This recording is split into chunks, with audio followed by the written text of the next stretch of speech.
evening, Multiverse, and welcome to another exciting episode of MNW Warzone, now on Monday nights. I'm your host, Warzone General Manager Jerry Aldini, and we are revving up for an exciting show tonight, folks.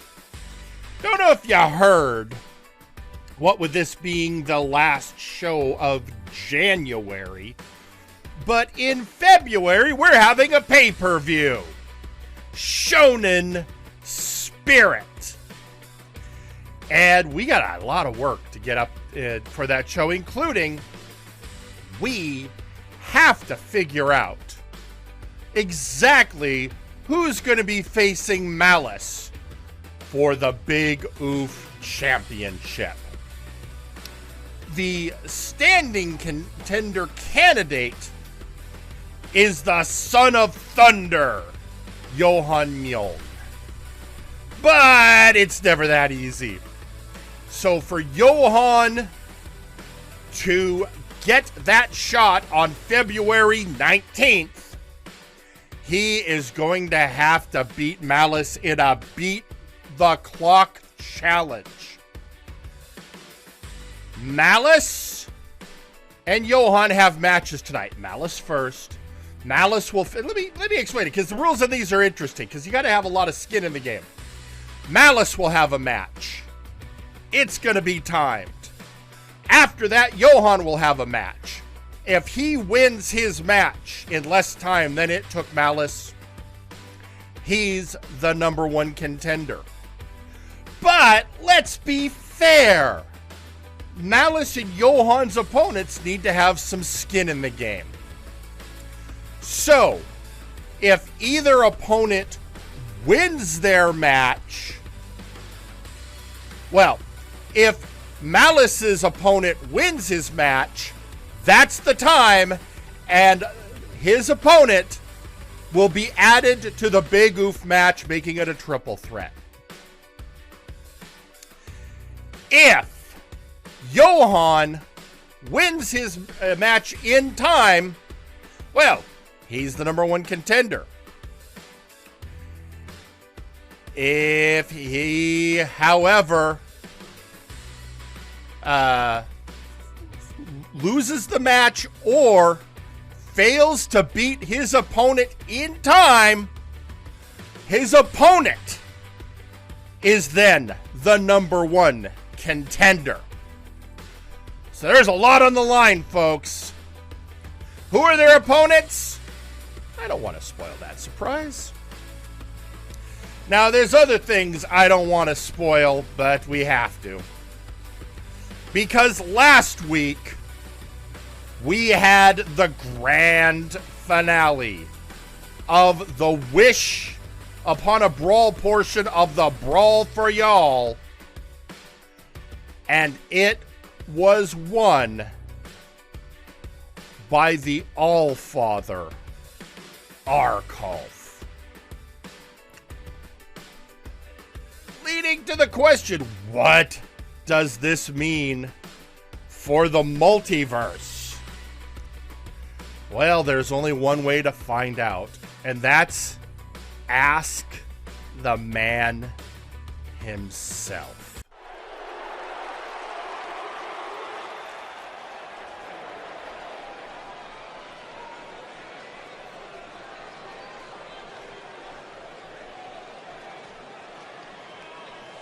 Greetings and salutations.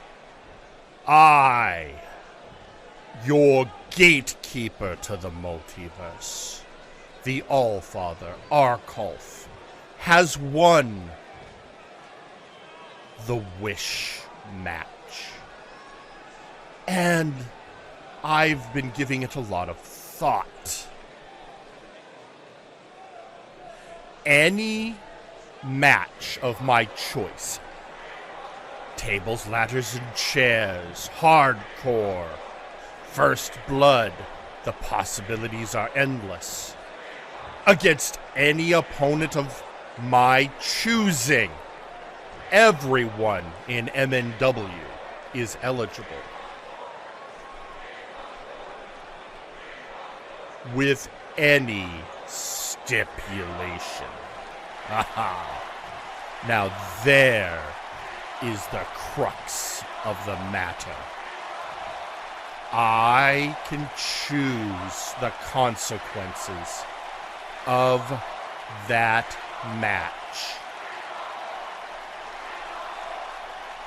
I can shake the very foundations of the dynamic reality of MNW with a single sentence. So, let's spread a little chaos, shall we? I will take my time, and when I am ready, I shall put MNW through a crucible the likes of which it has never seen before. So I say this to you all. Survive or perish. Okay, that was what I was... Oh, boy.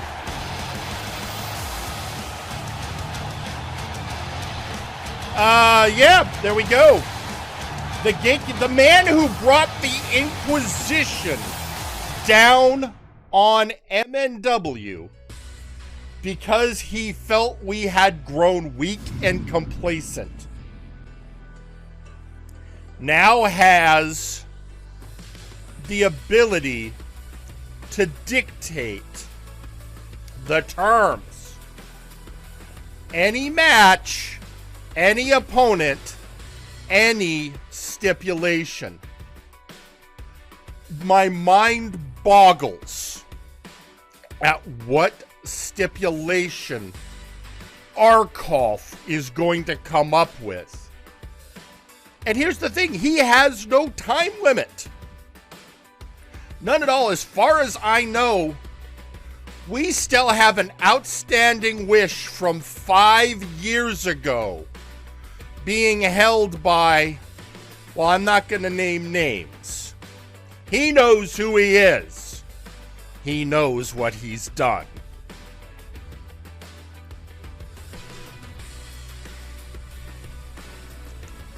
And that is, yeah, that's just the way it is, folks. So now, this, I'm not going to say it's the worst case scenario. I'm just hard pressed to think what else would be worse than Arcolf having this. I do know, but Earl King West was never in the tournament. Well, never in the Starship portion of the tournament. You know what? That's tomorrow's problem. I boggle. What if Arcolf still, he brought the Inquisition, folks. He did it once. No, he wouldn't. He wouldn't. You know what? Let's get to wrestling. That's what you came here for, right? To see wrestling. Well, have I got an opening match for you? Because, well, there's been an ongoing issue. You've known it. You've seen it. It's been going crazy these last few months at this stage, I'm pretty sure. The ongoing battle between the Night's Watch and the Outlaws. And if you didn't think it wasn't going to go crazy, I think that's the right... That wasn't a double name. Anyway, you didn't hear Theron Markov last week. Well, they're at it again, and it's your opening match. And you know what that means. It's time to head to ringside. Your opening match is a tag team match scheduled for one fall. Introducing first, he is the leader of the Night's Watch, Alistair Evergreen. Yeah, we're starting off with Alistair Evergreen coming to the ringside in his regal attire. It's not many pro wrestlers who are also the legal head of state of a sovereign nation. And yet here he is. I don't count Earl King West because I have no idea how that works. And I don't want to know. I don't want to know Fey politics. It's enough to deal with werewolves. Or in this case, the hardcore hound, Alistair Evergreen.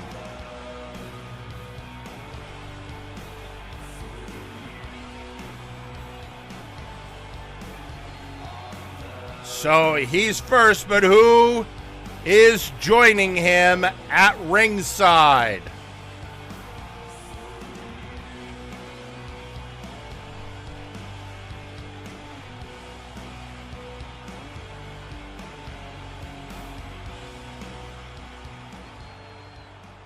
And introducing his tag team partner,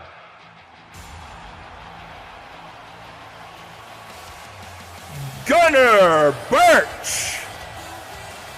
Together, they are the Night's Watch.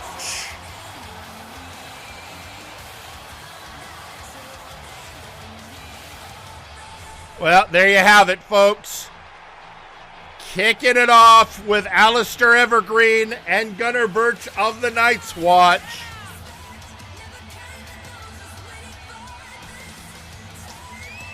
And they are going to be facing 2/3 of the Outlaws.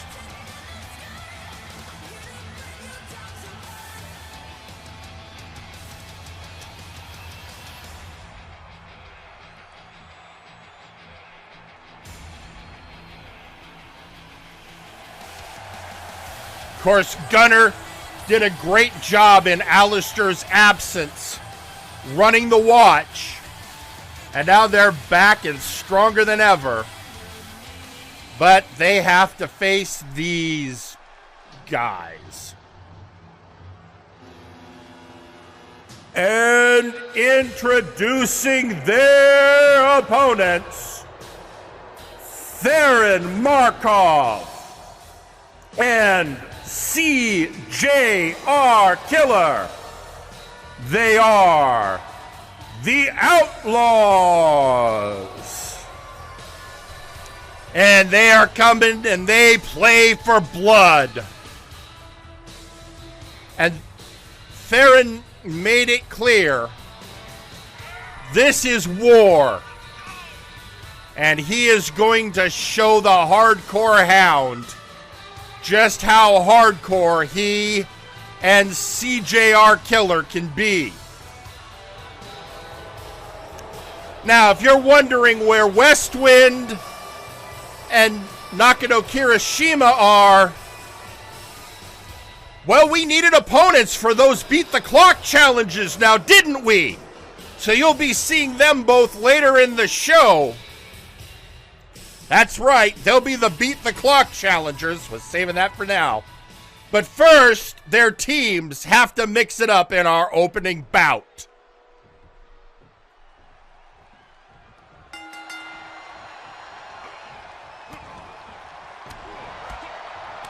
And right off the bat, the hardcore hound going after. At this point, I'm going to call Theron Alistair's arch nemesis.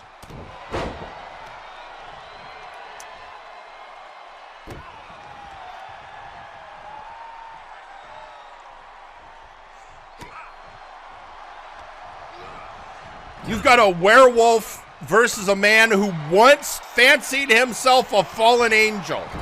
Which is funny because the Night's Watch have an angel.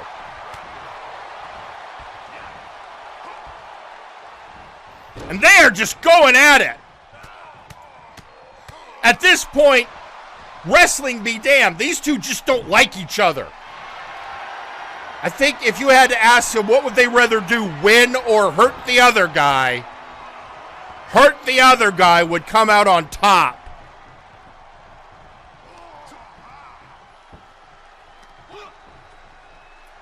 And now CJR coming out to protect Theron, and Alistair having a hard time getting rid of him. Oh, but he did it. Oh, Dark Driver connects.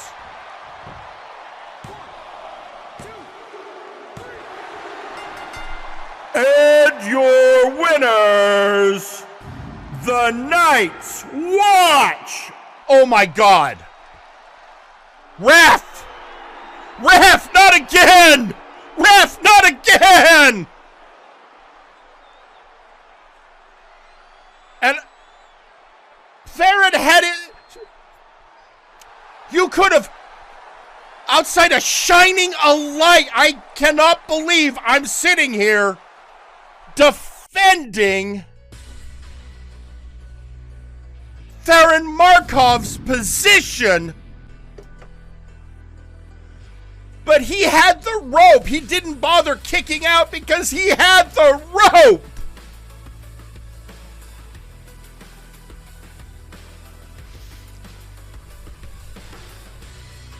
I think that might, I'm not sure, that could be a record for the fastest opening match. Well, certainly since we moved to Monday nights, which I know isn't saying long, but still. Ref. I know you're functionally immortal and that's why we keep you, but if we got you ocular surgery, would it stick? Anyway, I mean, that as a win, technically in the watches column, but I have a funny feeling. Yeah, no, I'll talk with the brass. Obviously, we're going to need to have that one happen again next week, I think. I'll talk to brass, make sure that we can get this all cleared. And tweeting out on social media, the third member of the Outlaws, Nakano Kirishima, tweeting, yo, if the ref happens to get hit by Westwind's body, would that be a demerit against me or him? I would have to see the tape. That's, I would have to see the tape. So I'm not ready to make that. I'm not ready to make that call because I feel like I'd be giving tacit approval. Besides, Nakano, you've got a match tonight you might want to get prepared for. Depending on how you perform, you might end up with a championship opportunity. Also tweeting out, interestingly, we're having the Dragonborn Y. Lee from over on Flashbang tweeting, clearly immortality still requires maintenance to function at an acceptable level. Exactly. Eyeglasses. All right, folks, I almost feel like I'm vamping because that, we've got quite a show for you tonight. And, I expected, opening tag team match, I think we're going to be here for a while. And I was not ready for it to be over that. And thing is, it wasn't even a blink if you miss it. He grabbed the rope before the 3 count began. I hate, with the very fibers of my being, I hate that I'm siding with Theron Markov. But, all right. You know what? It's fine. We'll deal with that next week. In the meantime, we've got other things to deal with, and deal with them we shall. And one of those things is that at All or Nothing, we crowned a new multiversal heavyweight champion in the form of the VI Pharaoh Ausir Taran. And as I said earlier, we've got a pay-per-view coming up on February 19th, Shonen Spirit. Someone's got to face the VI Pharaoh. Last week, the janitor stepped up, stating he would like a shot. However, he acknowledged that Dagrik had a more pressing claim to the first shot, and he would wait his turn. Because, folks, the janitor is always a class act.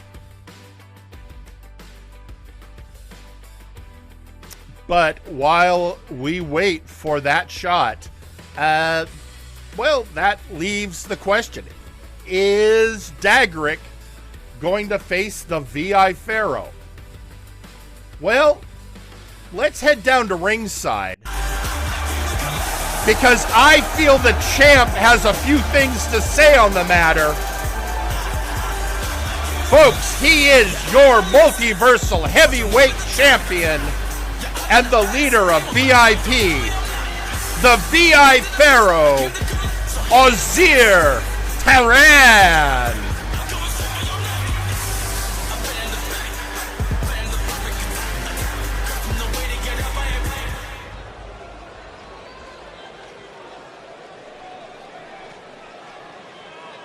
Behold, lowborns, the glory of your Pharaoh and your champion. And I am here to make an official proclamation. I denounce Dagrik, both as a wrestler, a person, and a potential contender. His so-called defeat of your Pharaoh was a technicality. But now, not even with the power of the Brawl for You All, he didn't lose that match, but he didn't win it either. So, Dagrik, why should I give you a shot before other worthy contenders? Not that there are many to match my greatness.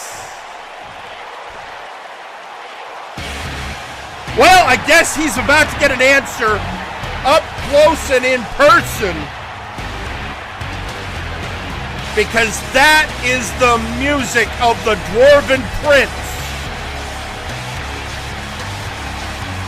the Dagger, Dagrik.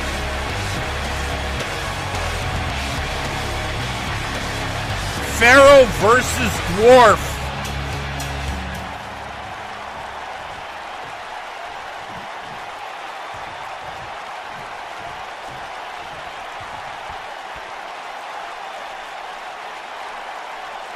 Well, listen to you, having a lot of shite.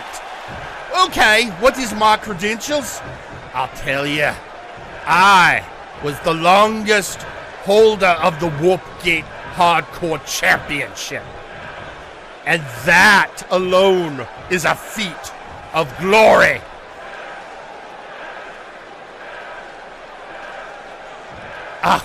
A middling belt that has not even retained its form. It is now the TTV Championship. And now at least Khan is doing interesting things with it. But other than holding a title for a long time, What have you done? Ugh! Ugh! You piece of shite! Let me tell you, I have skills and abilities that you could never prepare for.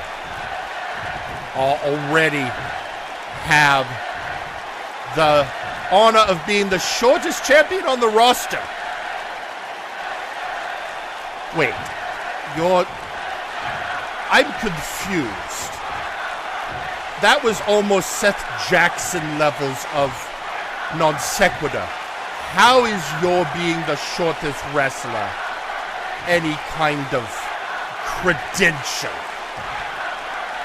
You will have to make that make sense. Ugh, easy, lad. Any attempt to push me down any further only makes me eager to leap over and stomp a pharaoh. So, you had two choices. You can face me in the ring, or you can face me when you least expect it.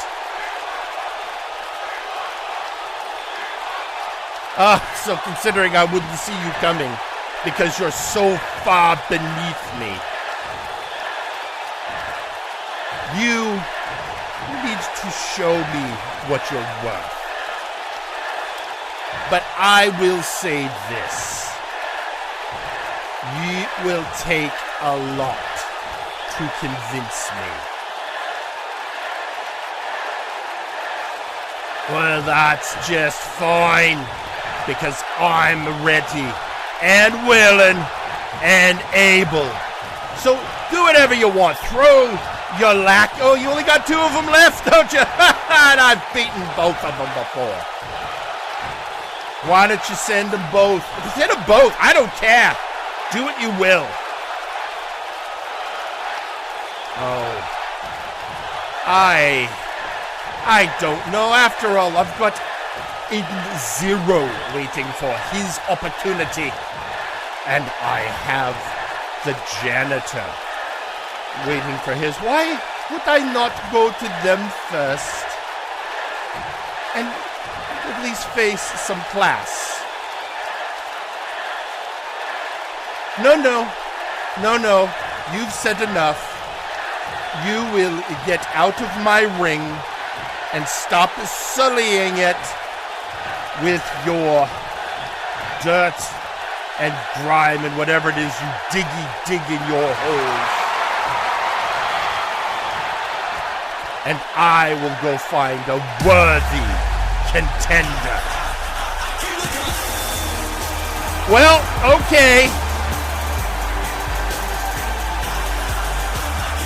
That's first off, that was low. You know what?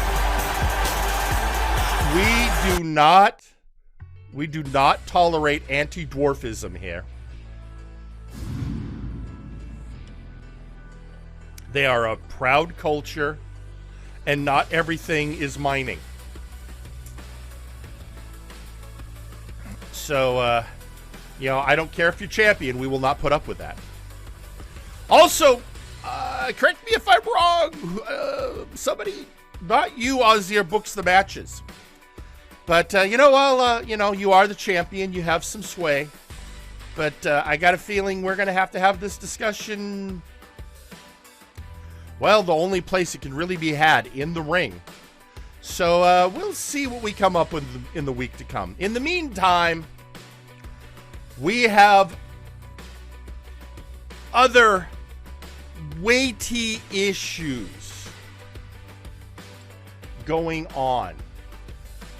Not the least of which is the ongoing war. And that is the only word you can use to describe it. The ongoing war between the International Combat Club and the Conquest of Pain, which has been kicked up a notch when in our first show on Monday, the first show of the year after All or Nothing, ICC member Sergeant Major Payne came out and issued a challenge to Samjax, the International Combat Club, versus the Conquest of Pain in War Games! And all Samjax could say is he didn't feel that Payne had made his point or proved he was worthy. So this has been going back and forth. So now we're going to hear from a couple of parties. First off, let's hear from the leader of the ICC, guys, gals, non-binary pals. It's Nice Ice. Some of you may be wondering, where's Nice Ice? Why has he been staying quiet all this time? I have been here working matches, putting on a show for you all, keeping you entertained with the great sport we call professional wrestling. I do not need to gas myself up and call myself work rate. I do not need to come out in a shitty little shirt saying I'm here to outwork everyone. Me, myself, and the ICC come out and do what needs to be done. Except we haven't been doing what needs to be done. We have been coming up short. I have been coming up short. We are coming up to that point in my career where that burning question starts to come up. How long do you want to keep doing this? How long can you keep this up before you burn out? Hell, many men that came before you, with you, and after you are starting to retire in spades. I am not going to lie. The thought has crossed my mind on how long I want to keep doing these in the past few months. I came to an answer, and that's probably going to disappoint a few of you in the back. I am not stopping until the wheels come off this wagon, and I'm bloody, broken, and forced to quit by the brass. I do not care. No, we do not care if you are part of the bloodline, meme, mother cave, or VIP. We are coming for your blood and your guts, and this is our year. This is the ICC's year, and we are done fucking around! Hurrah!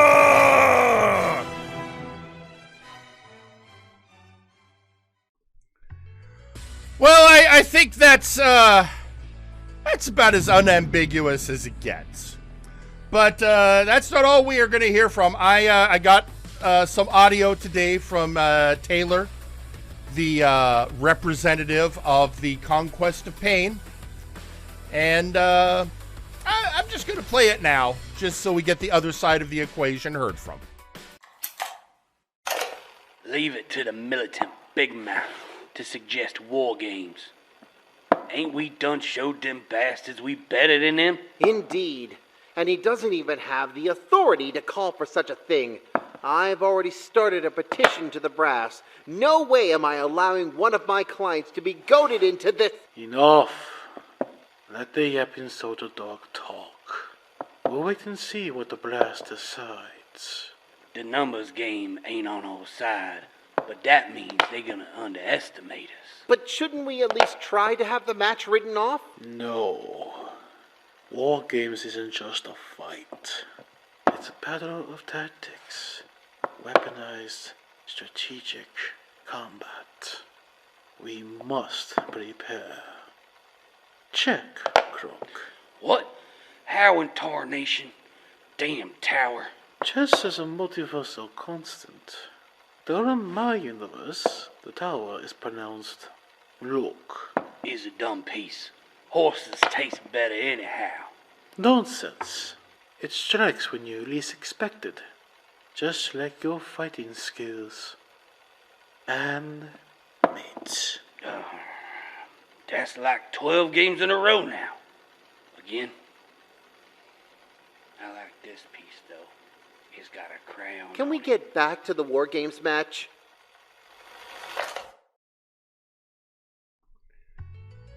Well, that's a great question, Tyler. And I'm going to have an answer for you on that very question. And that answer is going to be laid out after the next match between a member of the ICC and the Conquest of Pain. Let's head to ringside. The following match is scheduled for one fall. Introducing first, representing the International Combat Club, he is the Siberian Cyborg, Nice Ice. And I'm sorry about that mispronunciation, Taylor. I don't know why I want to call you Tyler, but I do. Look, here's Nice Ice. He's coming out. And as he's coming out, tweeting out on social media, Sergeant Major Payne saying, you know, the last time America entered a war with this many countries and factions involved, we came back to back World War champs. So it's time to put up or shut up, Sammy boy, and I know how much you love to talk. Well, I will have to see, but first, Payne, we have to get through this match, and then a very special post-match announcement.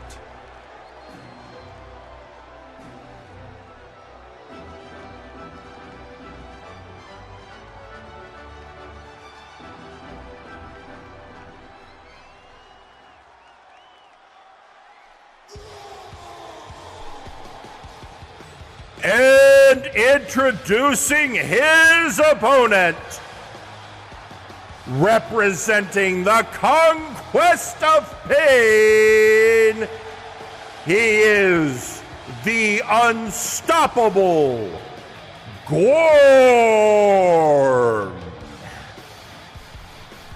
And here comes Gorm. Cyborg versus Goliath.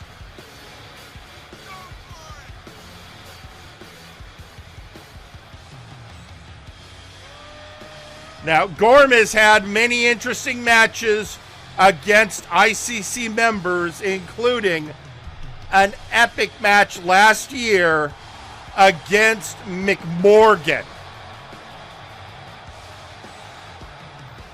But one never writes off a Goliath. I don't care if you are a Siberian cyborg.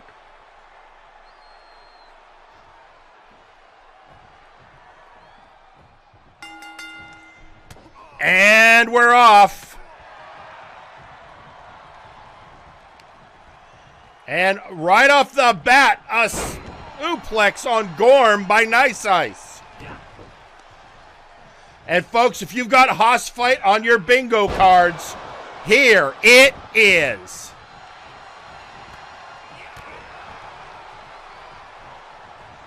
It has been a crazy night. Folks, I cannot believe this match, I think at this stage has now been longer than our opening bout. I still can't believe what happened there. It's going to be a while. But in the meantime, Gorm and Nice Ice trading blows, power for power. Oh, and down goes Nice Ice.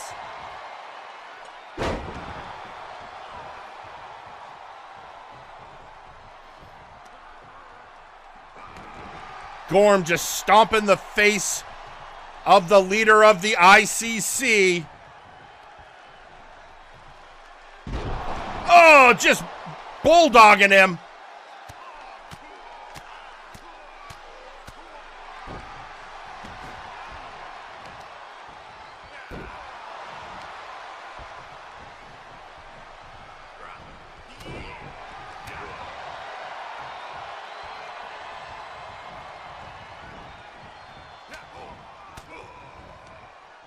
Right into the bread basket.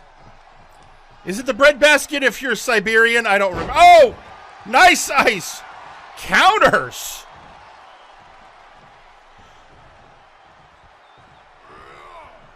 Lifting up Gorm and chucking him out the ring. Well, folks, if you pay attention, you know what we're about to face.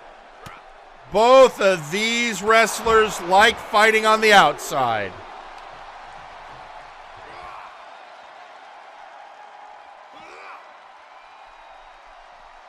And, oh, off the hardest part of the ring.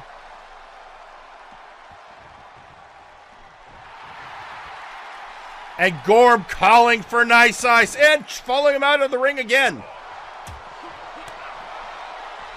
Flurry of blows by the Cyborg. Over goes the Goliath.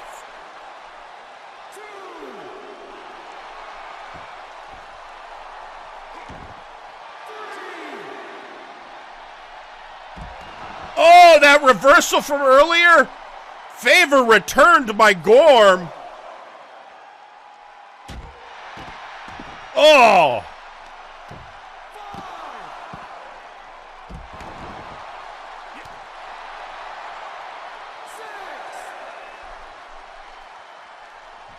We're up to a 6 count. Somebody's got to get back in the ring.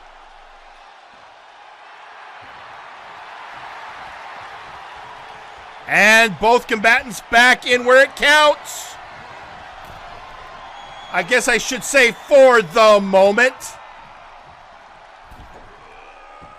Oh, DDT off the ring apron.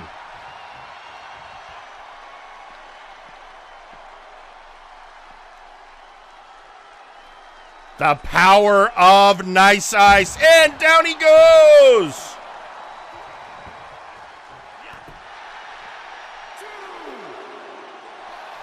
Oh, that is just flexing on Gorm.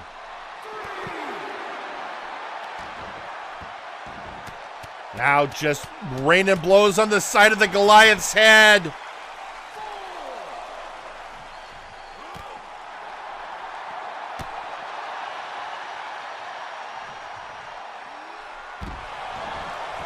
Suplex on nice ice, but we got to get this back into the ring. And, you know, stay there.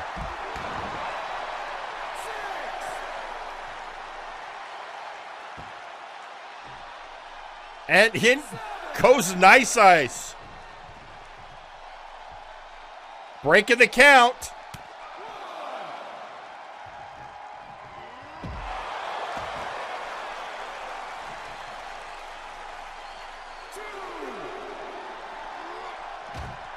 Oh, against the turn post.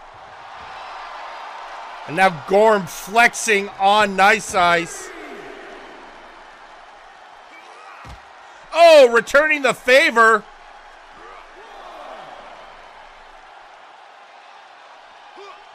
Out on the apron. And back in the ring goes nice ice. Breaking the count again. Running bulldog on those unforgiving mats.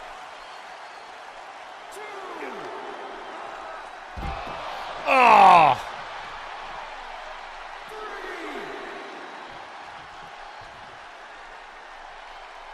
Gorm thought about going back in, decided against it.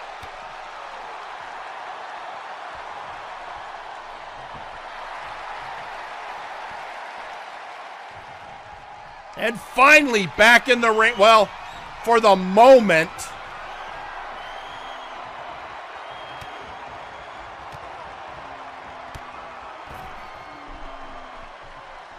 And out he goes again.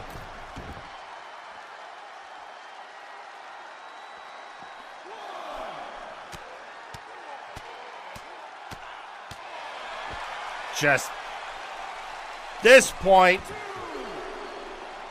I almost feel like I need to start making more Falls Count Anywhere matches. People like to be on the outside so much.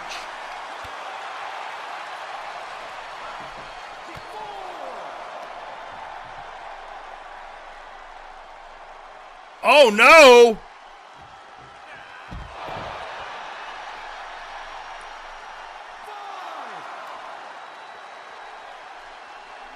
And Gorm throwing Nice Ice back in the ring and following him. Oh, Nice Ice! From Siberia with love! Kick out at 2. And a release suplex. The Iron Curtain connects.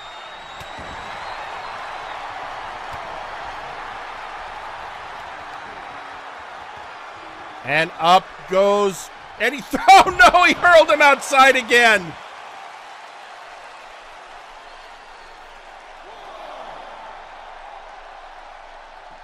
And now he's just standing there, contemplating his options.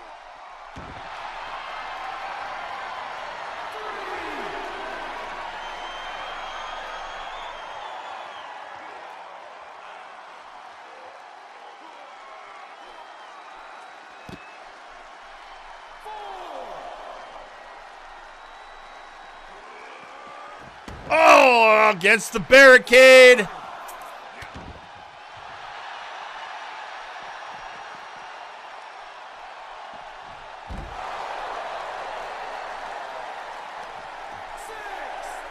Picking him up. Oh, but what's he playing? Which way are you going to be throwing him, Nice Ice? Not at the crowd. Oh, barely missing the stairs.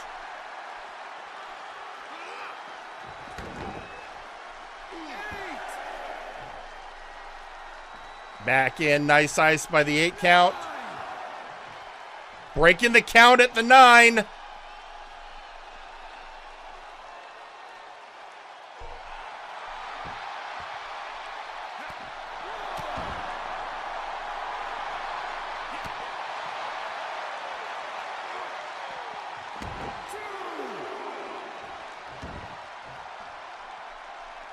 And Jawbreaker!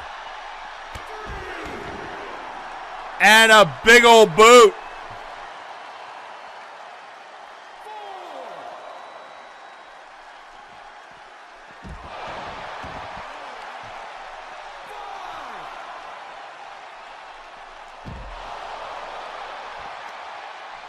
And it is getting brutal, folks. Surprisingly, against the ring post. Nice Ice back in the ring.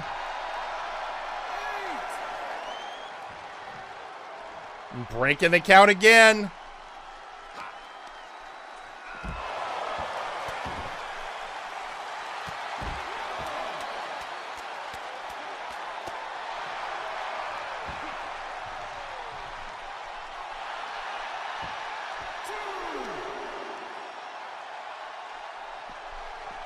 And, the strength of the Cyber Siberian.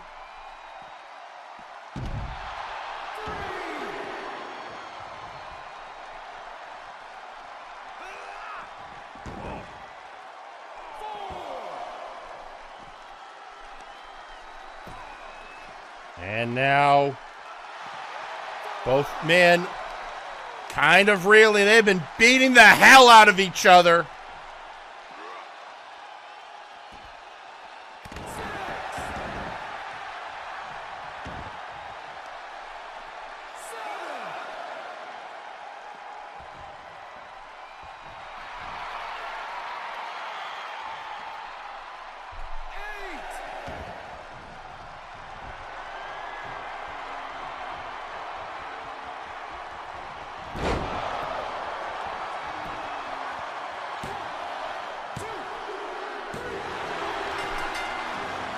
And your winner, Nice Ice.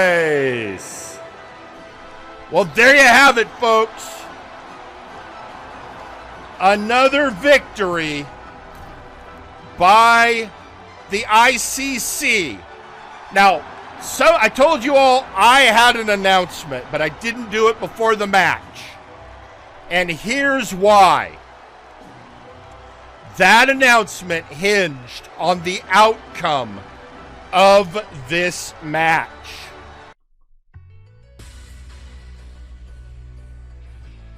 What I was going to say would depend on who won. If Gorm had won, I was going to absolutely deny the War Games request. But with Nice Ice winning, I am in fact giving the ICC the opportunity to earn their War Games match at Shonen Spirit. Next week,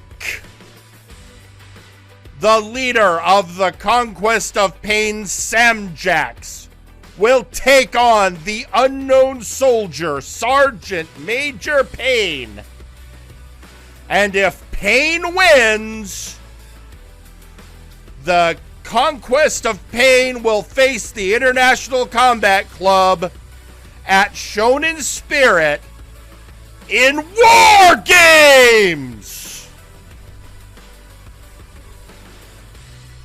So, you can now look forward to that match next week. Samjek said the ICC and Pain had to prove themselves worthy.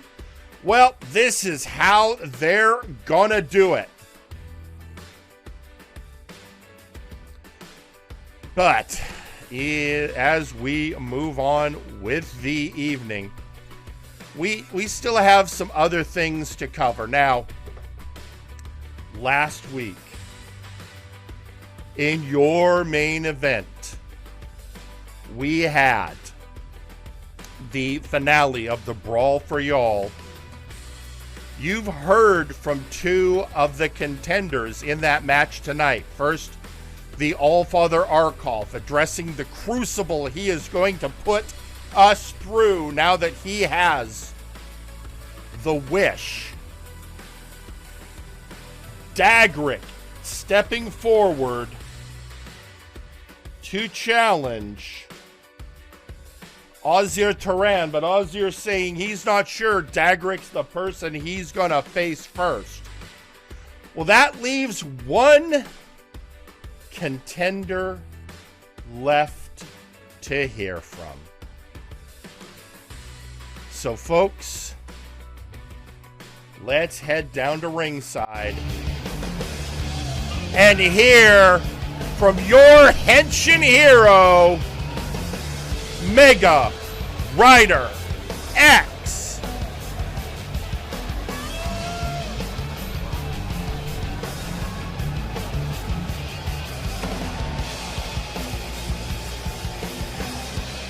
Hey, it's been a rough road of late for Mega Rider, but he's risen to the occasion. Let's hear what he has to say.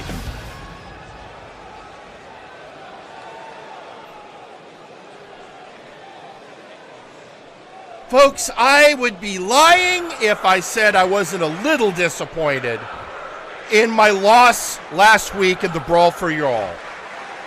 But on the flip side, I'm really proud that I made it as far as I did.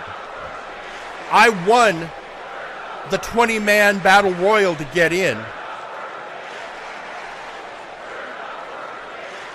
And I made it all the way to the finals, including beating Tyson Smyth in a great match. I recognized something in myself, that I am a world title caliber star.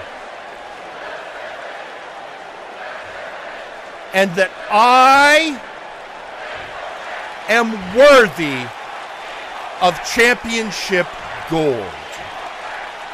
And now, I've been screwed out of a bunch of opportunities, including my so-called guaranteed shot at the Nexus Titan.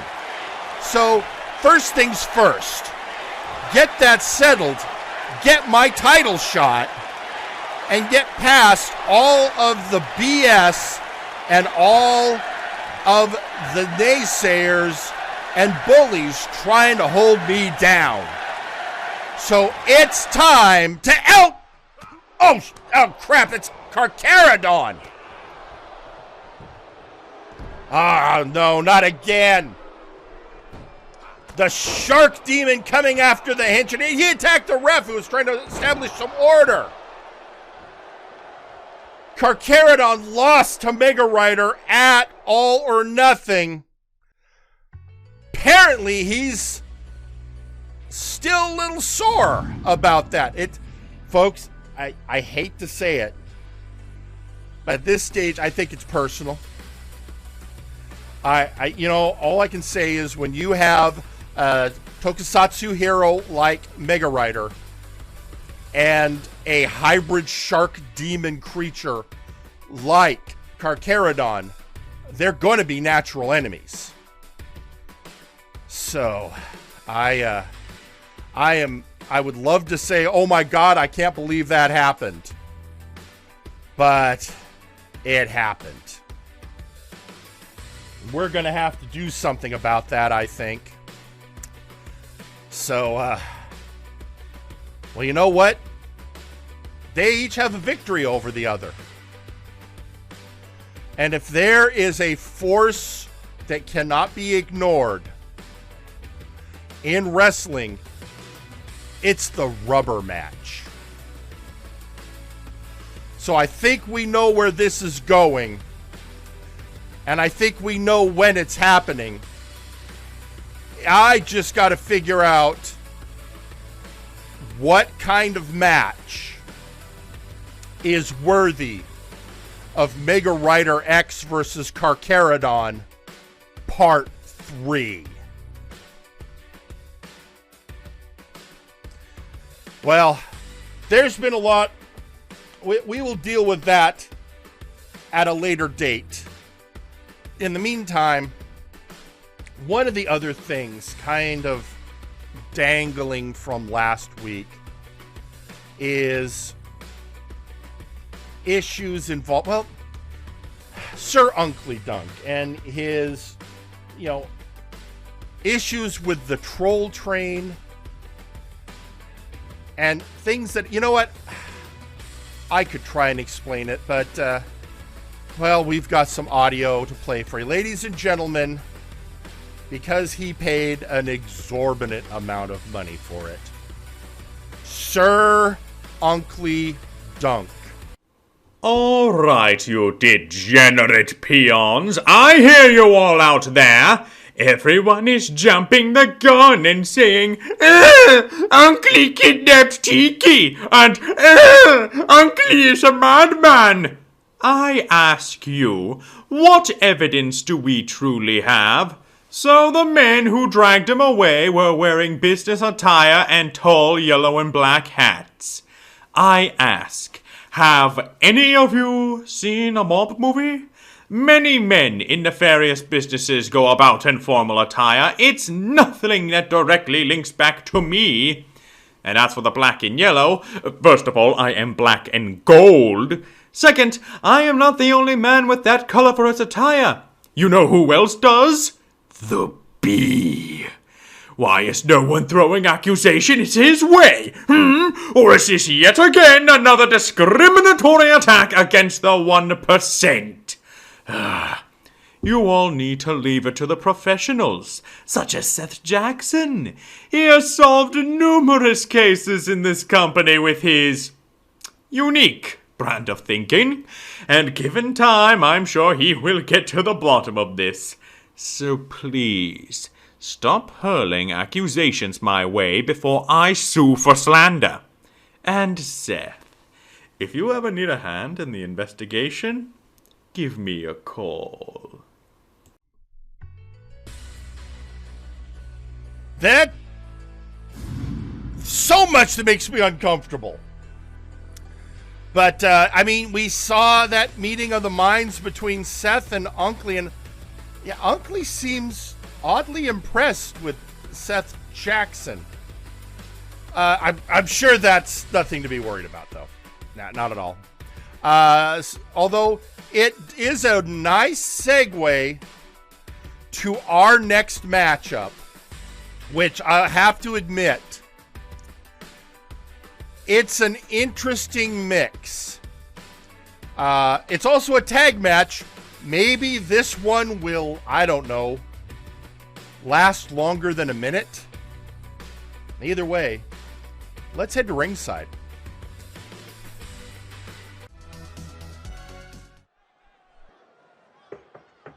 The following is a tag team match scheduled for one fall. Introducing first, he is the leader of JIF Inc., Seth Justice Jackson. This man, say what you will about Seth Jackson. When you want to get to the bottom of something, Seth is the guy to do it. I think he may have gone to the Colombo School of Private Investigation.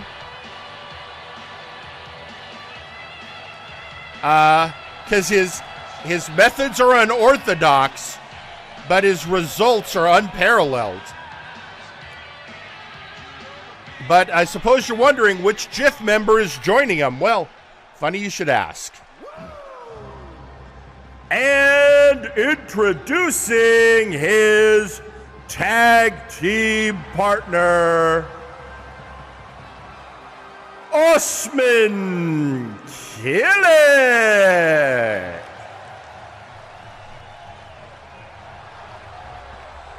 And another member of JIF Inc.,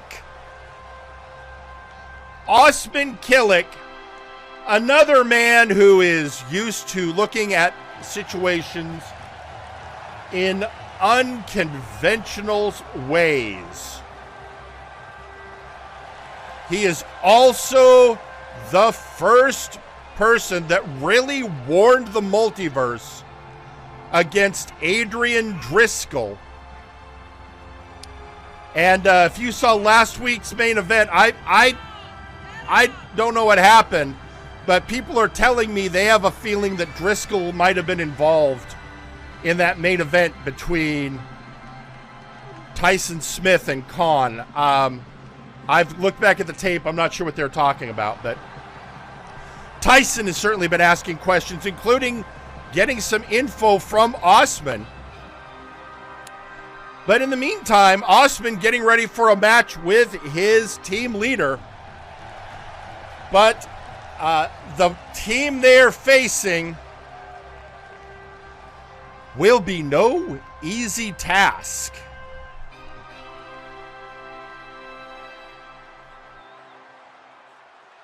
And introducing their opponents,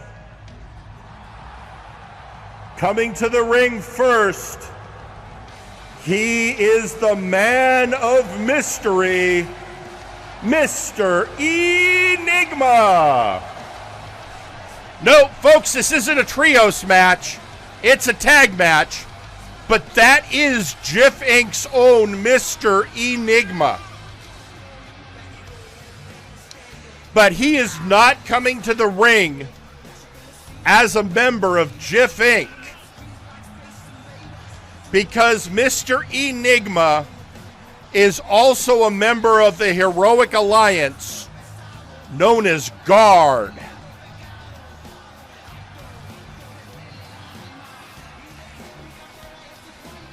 So this is going to be quite the match because He knows his opponents extremely well.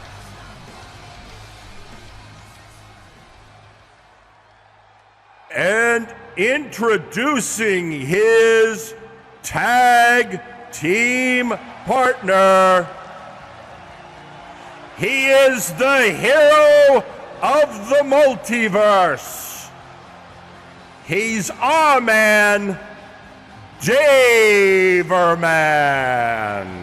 And together they are Guard. Daverman coming to the ring. It is JIF Inc. versus Guard. Meaning even though it's a tag match, all three members of JIF Inc. are in the ring. If there's any question at all, it is going to be, is there going to be any conflict with Nigma facing off against his other team?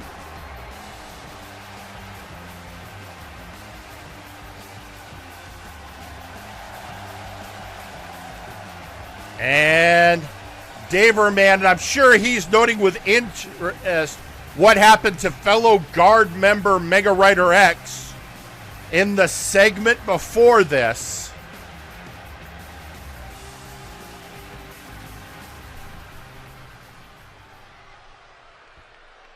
But right now, none of that matters. It's time for some tag team action. And we start off with Seth and Nigma.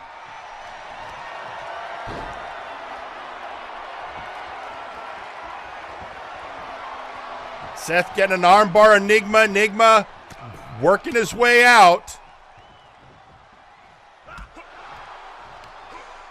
I guess the first question is, how does Seth feel about this matchup? But on the other hand, Seth's a professional.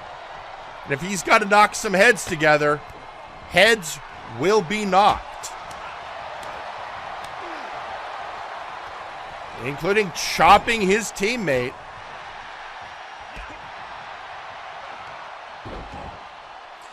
Down goes Seth. Nigma coming for him. Oh, takedown. Shuffle over. Remember, Seth is more of a striker and a bit of a grappler. Nigma, a submission specialist, versus Daverman entering the ring, who is a cruiserweight through and through. Speed and agility and high flying.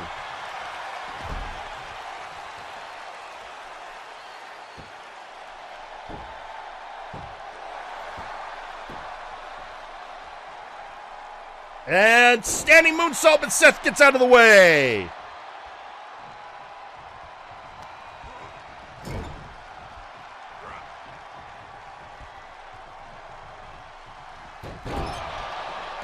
And down goes Daver.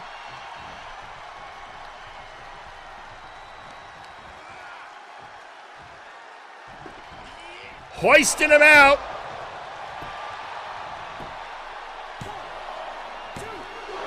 Kick out at 2.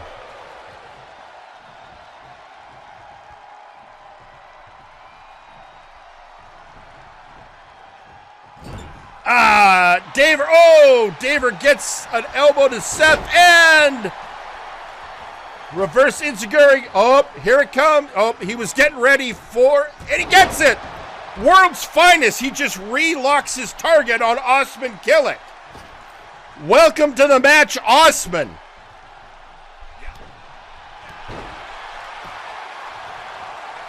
Going for an immediate pin.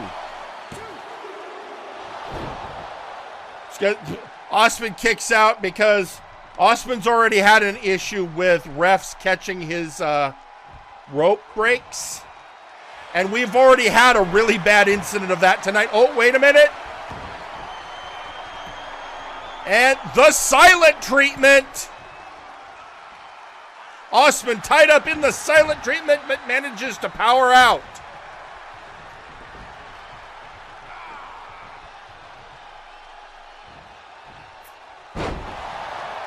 And that slam.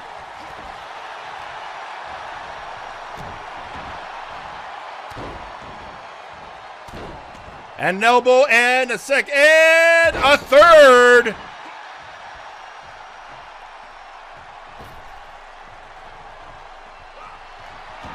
Oh, and getting Seth locked up in the silent treatment.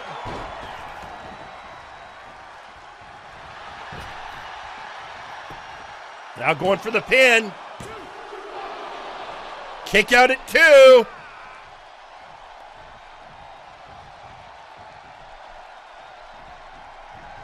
Daver up. Daver man going to fly. Up, up, and away. Broken up by Osman.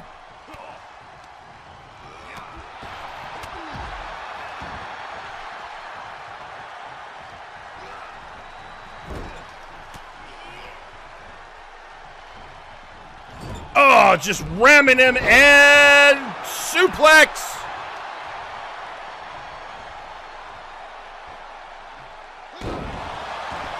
And bridging pin. That's a hard one to get leverage on. Meanwhile, Osman and Enigma, good friends fighting on the outside.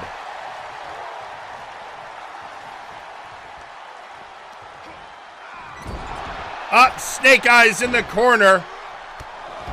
But no help for either man as their partners are going at it on the outside.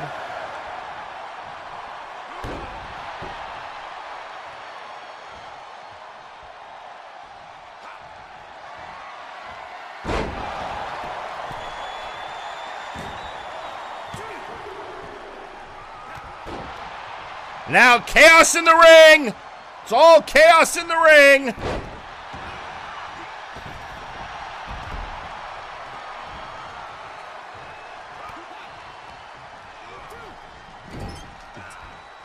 Daver getting double teamed by Killick. Oh! Now Killick getting out of there, and it's back to the legal men.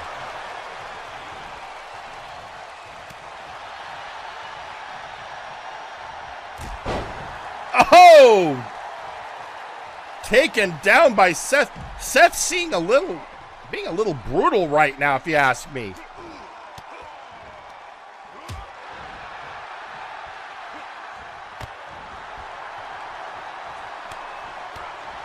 And Daver having none of it.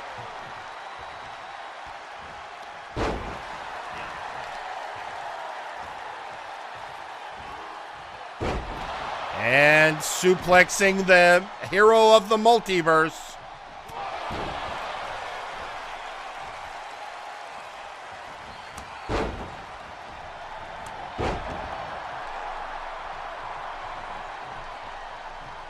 And in comes Killick. Going for the pin.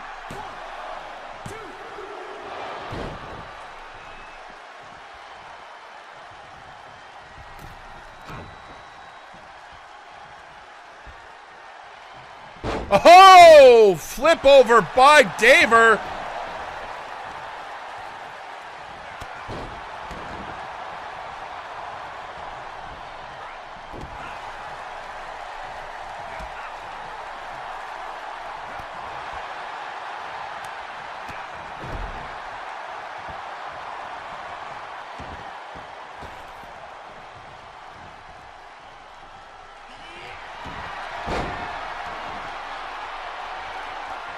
Oh, he's got the silent treatment, but they're right at the ropes. Seth is trying to break it up. Enigma, it took a few stomps before Enigma broke. Daver going for the block.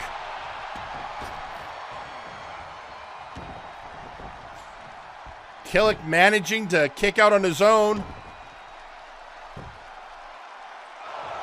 And again, getting him locked up in that, a modified version of the silent treatment.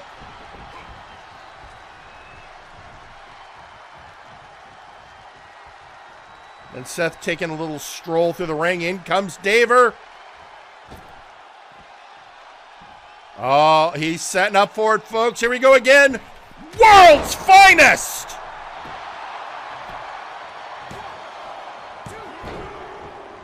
Break up from Seth. Oh! Elbowing Daver. Daver bringing him down with a speeding bullet.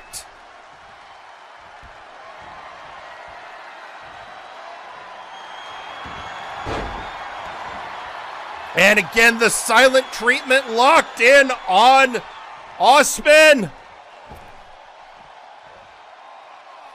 Osman trying to get either to the ropes or break loose. He managed to break loose.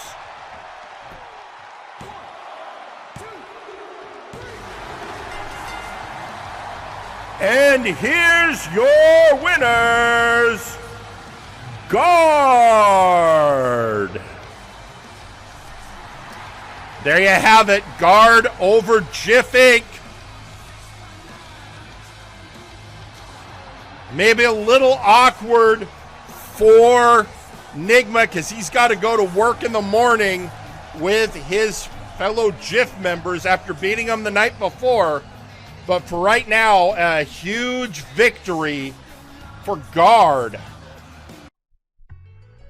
which I'm sure has got to feel good for them, particularly since there's a lot of, how would I say this, nefariousness, villainy. We may need our heroes more than ever right at this moment here in the multiverse. So a victory by Guard shows us the heroes are ready and able. Well, folks, we still have a lot of exciting wrestling action for you, including the Beat the Clock Challenge. And I didn't even bring up our main event. No, the Beat the Clock is not the main event. No, we are going to be having a special lucha match as our main event. I'll tell you more about that later. But first, folks, we're a business.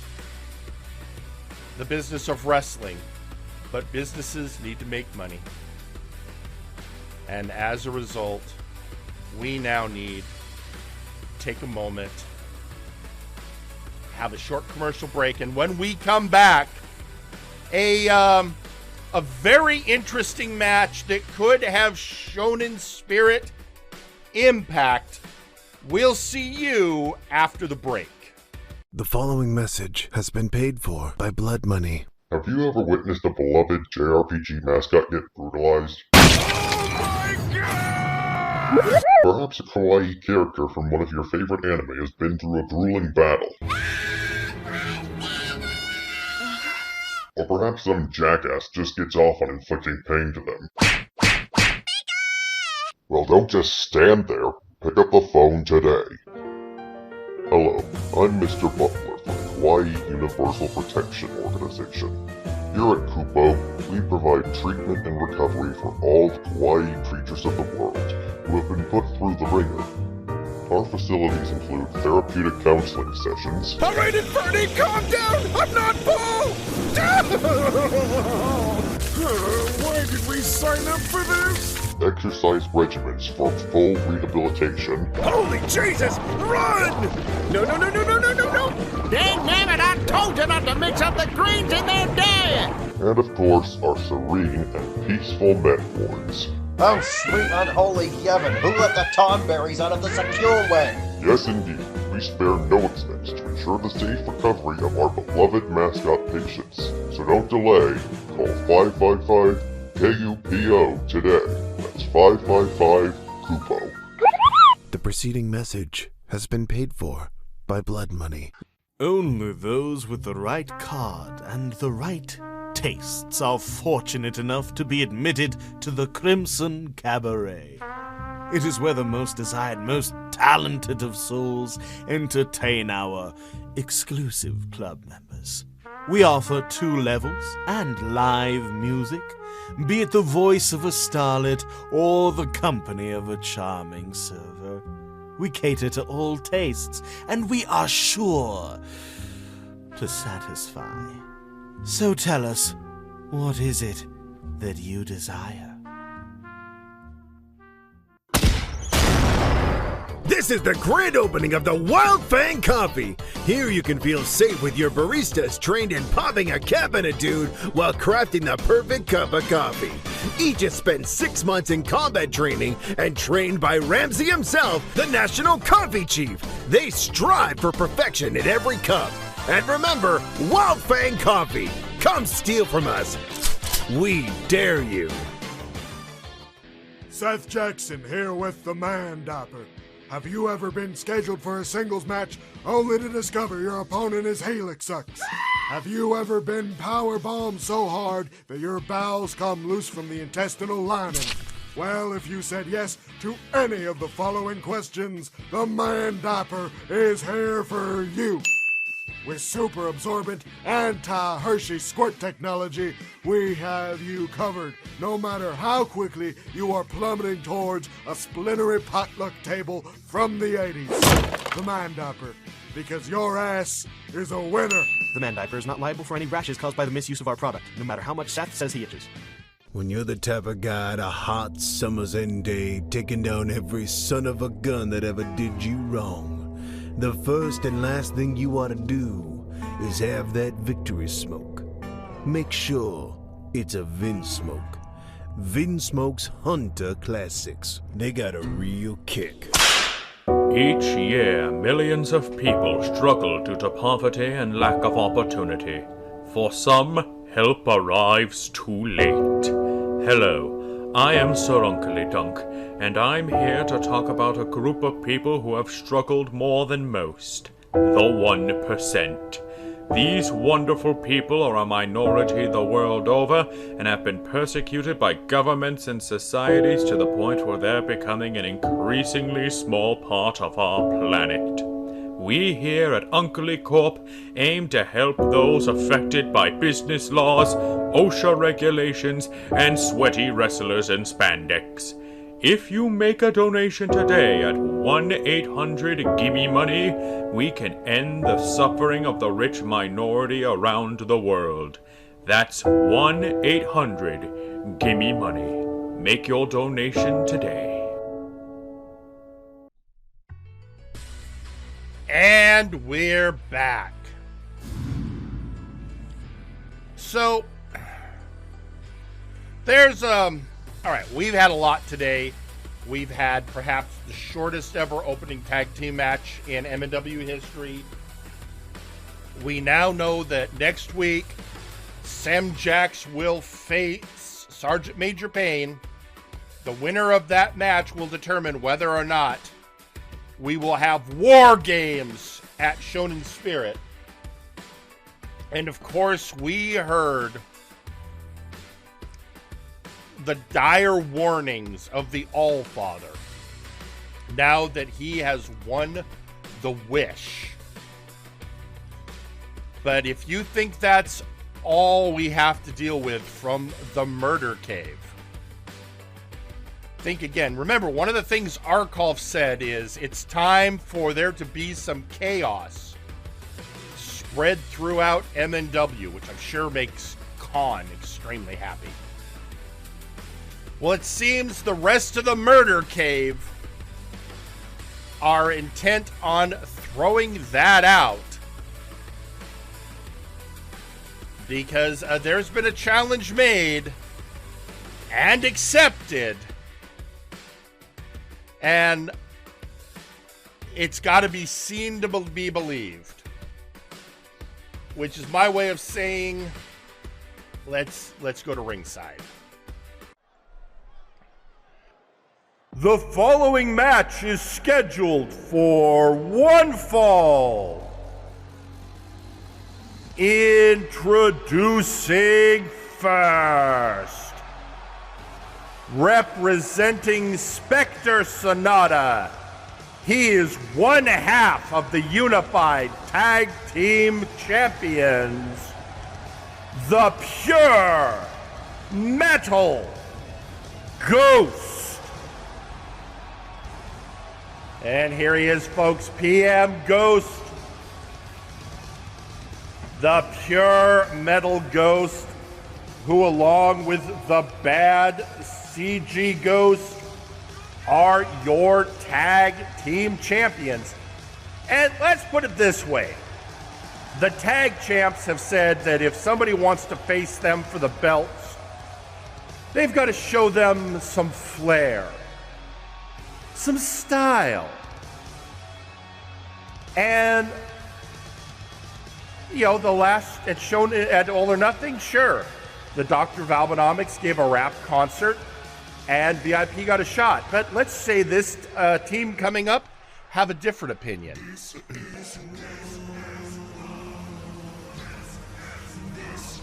Introducing his opponent, representing the Murder Cave.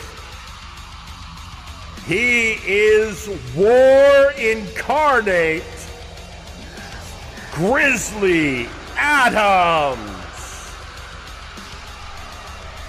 Yeah, folks, it's Grizzly Adams versus Pure Metal Ghost. And basically, as he put it, he thinks that Spectre Sonata just needs a good kick in the head.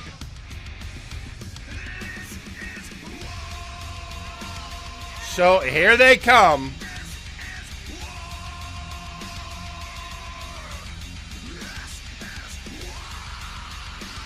So, and it doesn't take a lot to figure out the Murder Cave probably have their sights on the Tag Team Championship. Now think about this. Dr. Grimm is your Nexus Titan champion. Arcolf has the Wish. If I'm going to guess Grizzly and Chaz Lee decide to go for the tags. Yeah, that's a lot.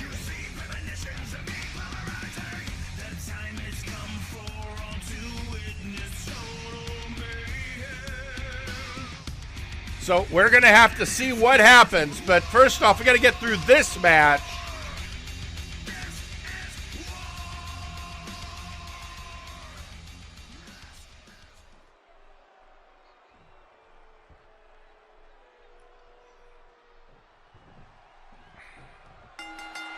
And we're off. PM trying to tie up with Grizzly Adams and Grizzly just having none of it. Oh! The Pure Metal Ghost managing to bring War itself down. Or War Incarnate.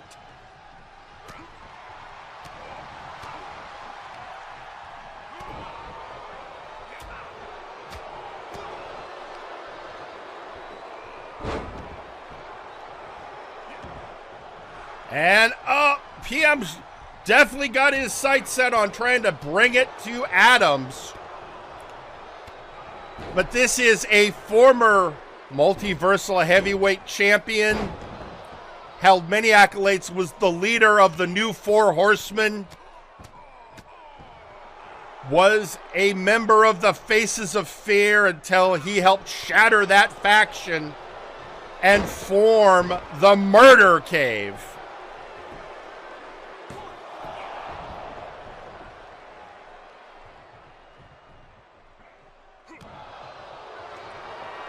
And now, he is going to make out. Are you grabbing him by the eyes? I know he's a ghost, but please.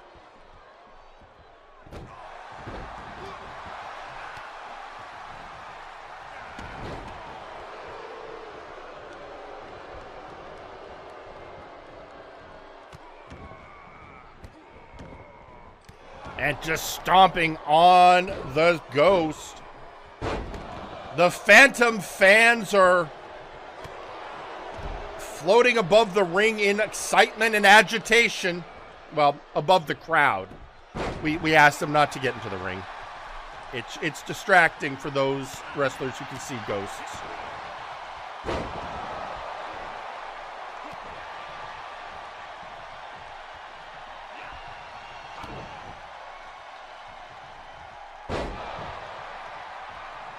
And a twisting net breaker, and now pure metal going up. Ghost's gonna fly out with an elbow.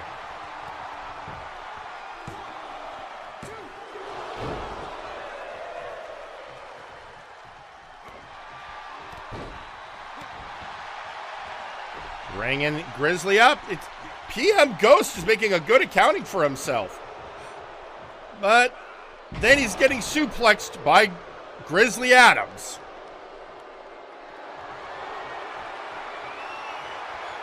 You don't see Grizzly coming to the ring very often these days, so when he does, it's a big deal. DDT!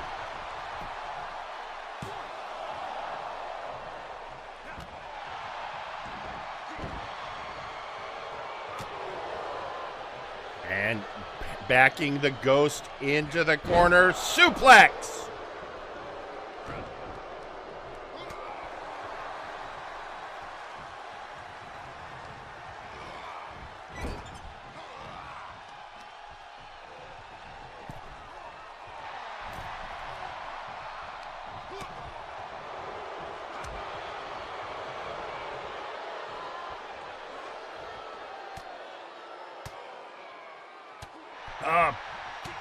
Elbowing his way out of the grasp of Adams.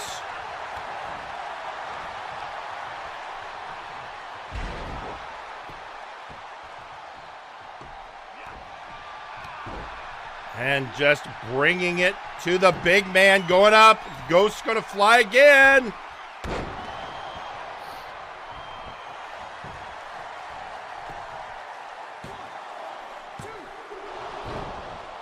Kick out at 2.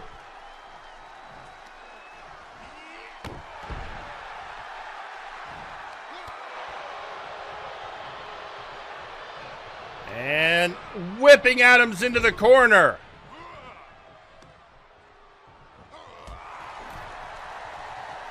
Oh, right in that quad.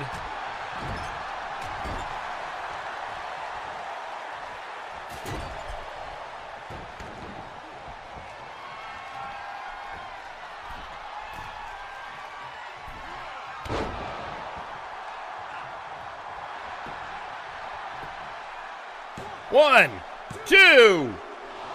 Kick out at 2. Oh, nobody home.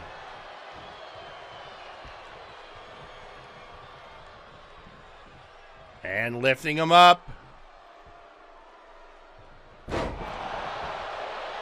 And bringing him down.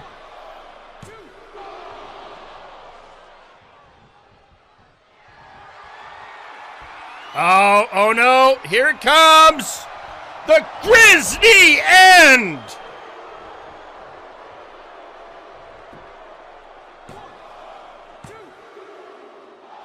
Kick out at 2. Took the ref a second to get, he was shocked by what he saw.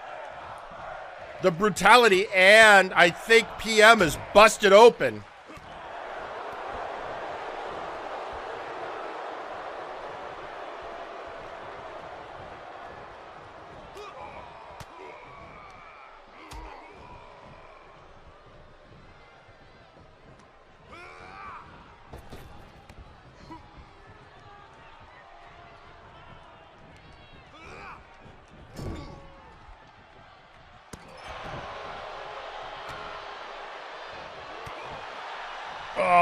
Oh, getting him right in the back.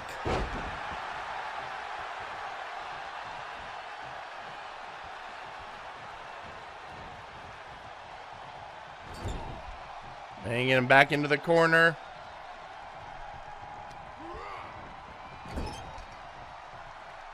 Oh no. Ow! Slap from hell.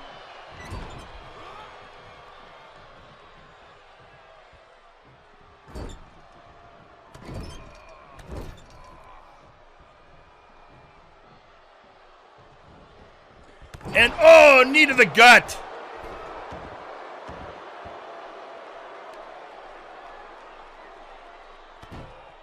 And now just bringing the brutality of the Ghost on the outside.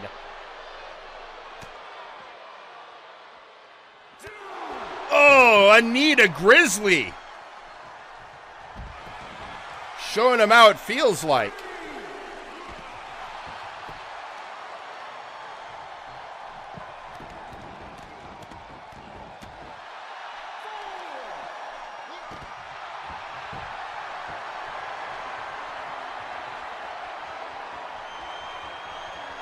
And working the neck of Adams.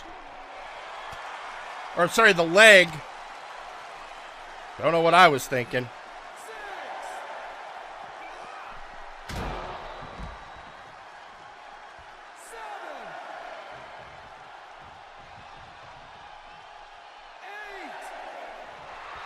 It's up to an 8 count.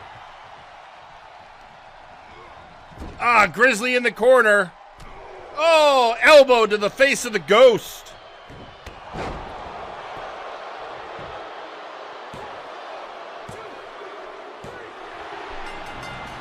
And your winner, Grizzly Adams.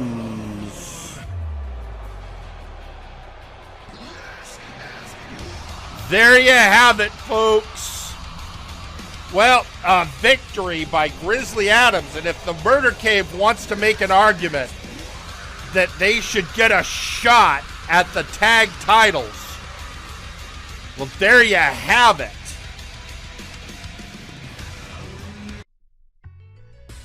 And tweeting out on social media, Nakano Kirishima going, wait, ghosts can bleed?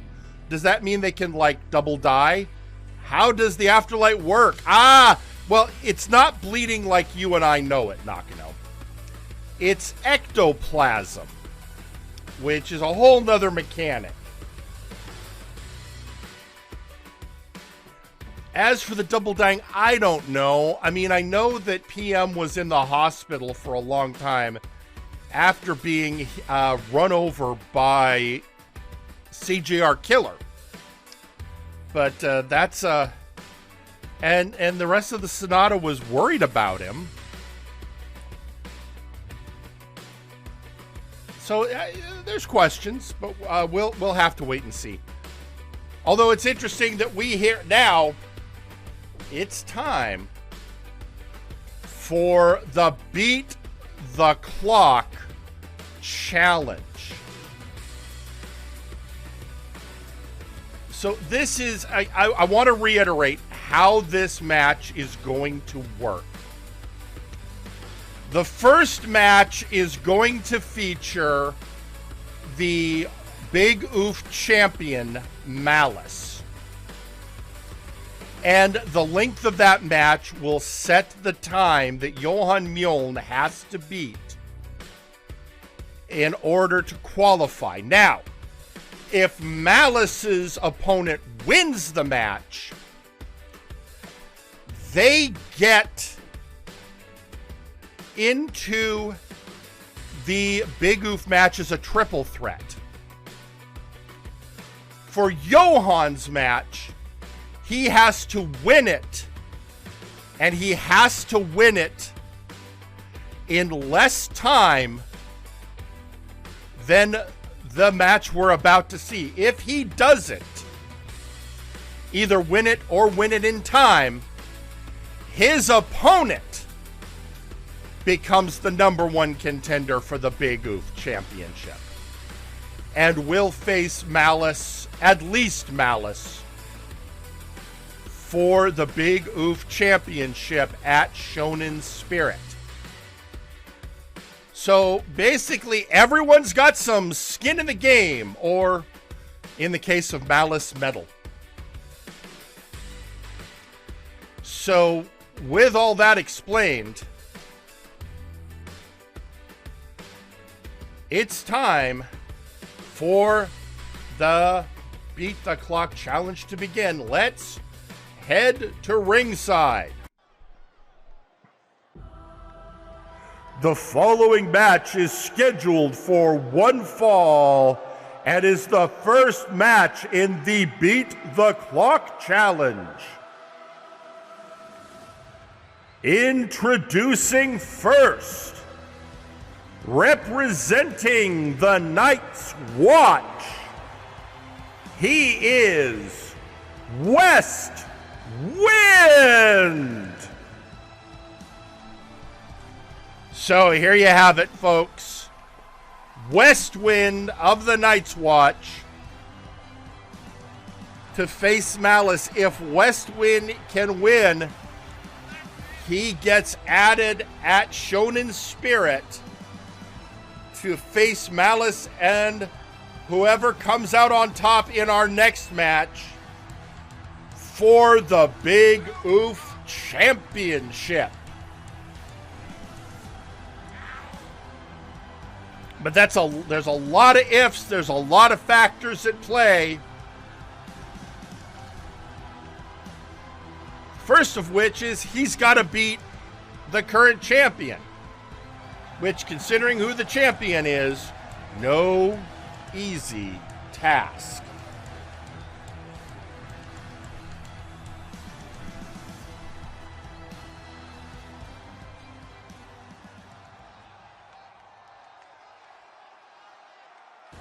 And introducing his opponent, representing the main event mechs, he is your Big Oof champion, Malice. And Malice, who has kind of found his old aggression lately, coming to the rings to face off against Westwood. I'm trying to get a look at his eyes. Oh, they're red. Yeah, no, this is, no, this is the Malice of old, back and raring to go.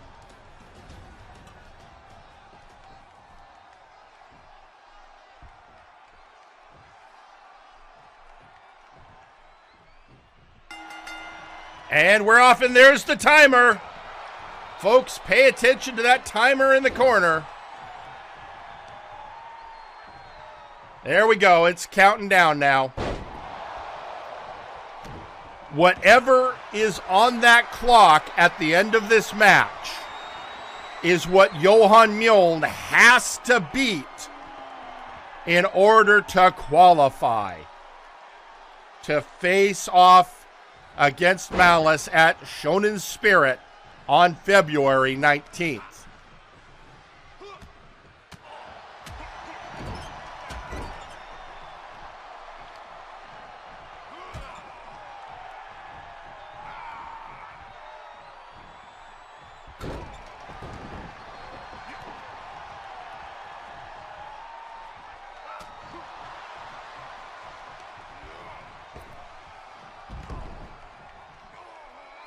And Malice going outside again.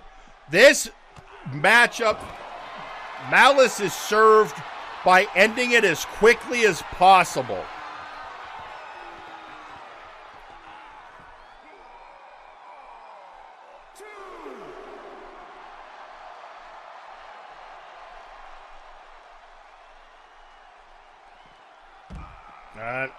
West Wind up again.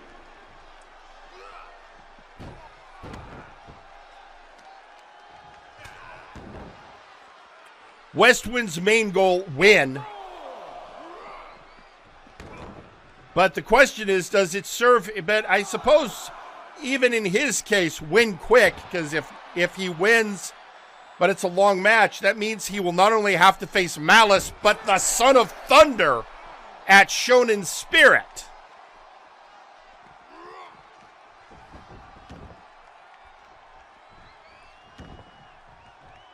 Malice coming back in the ring. 2-minute mark hit. And a drop toe bringing down by West Wind, and collision in the ring.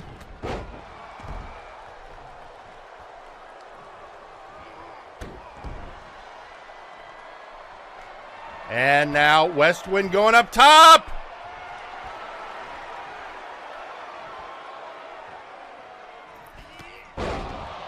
Oh!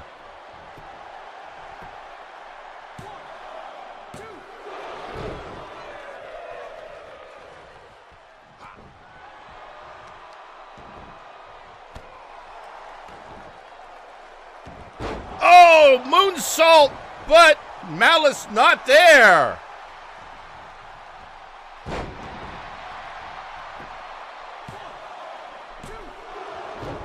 Kick out at 2. Malice not happy. We are now at the 3-minute mark.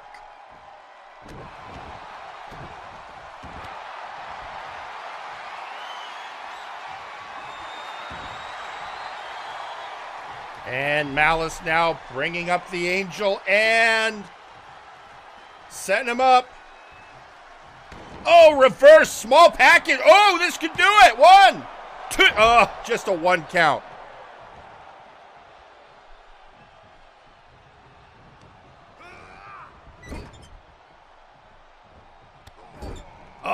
Kicking, bringing Malice down. This again looks good for... Oh, here we go. 1,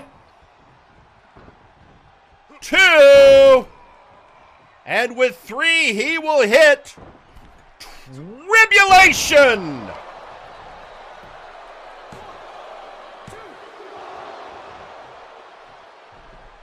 So close to going to Shonen Spirit.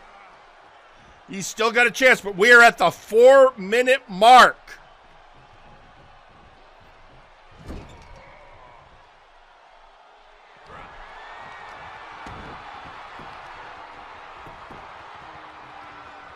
And he's...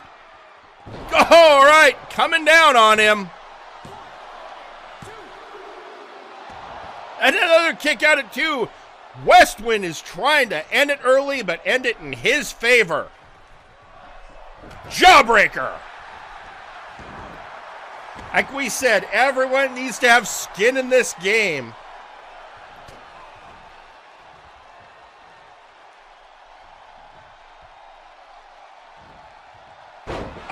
Bringing him down is Malice.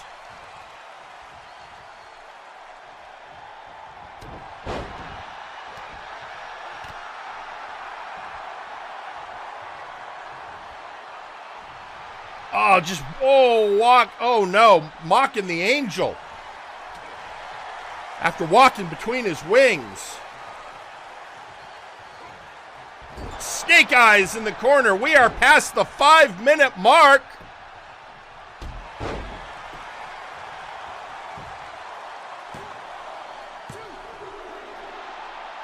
Rope break, and the ref caught it this time. Malice is furious.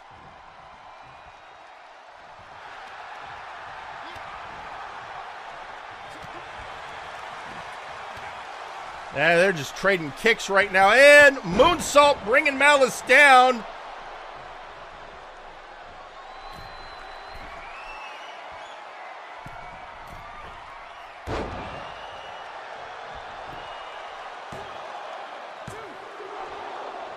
Six minutes. Each minute pass actually makes Johan Mjoln's job easier.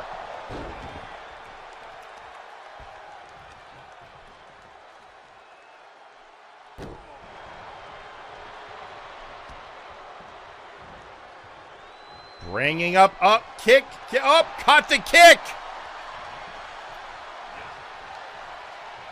And he's getting ready for Mega Buster.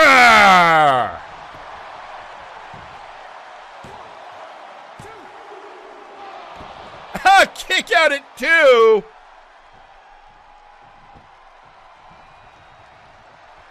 He's setting up for it. He's got to put Westwind to bed.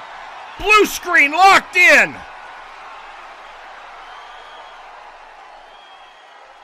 Can Westwind last?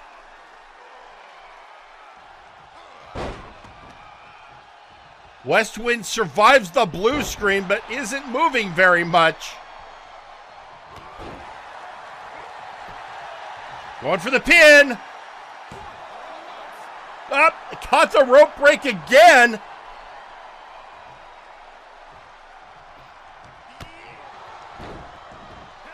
Somewhere there is a very angry Theron Markov.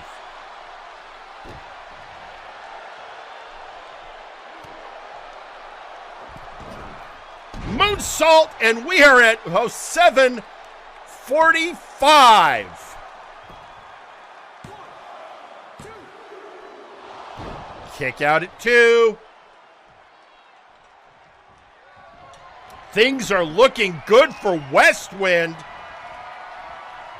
Oh, I spoke too soon.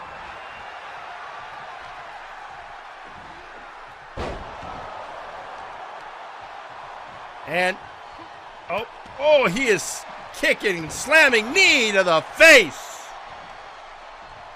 But we are past the 8-minute mark.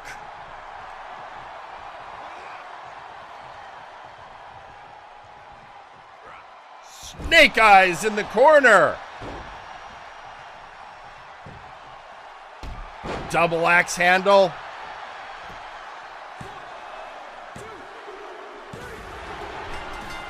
And your winner, Malice. Well, the ref missed another rope break. At least he caught 2 of them. But if you people weren't paying attention, the clock stopped at 8 minutes 40 seconds.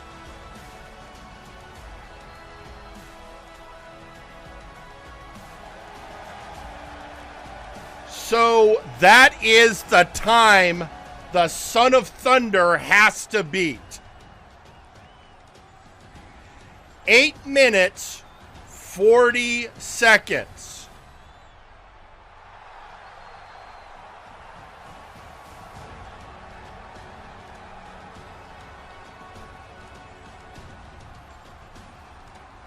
There we have it. Malice has set the time. He would have liked it sooner.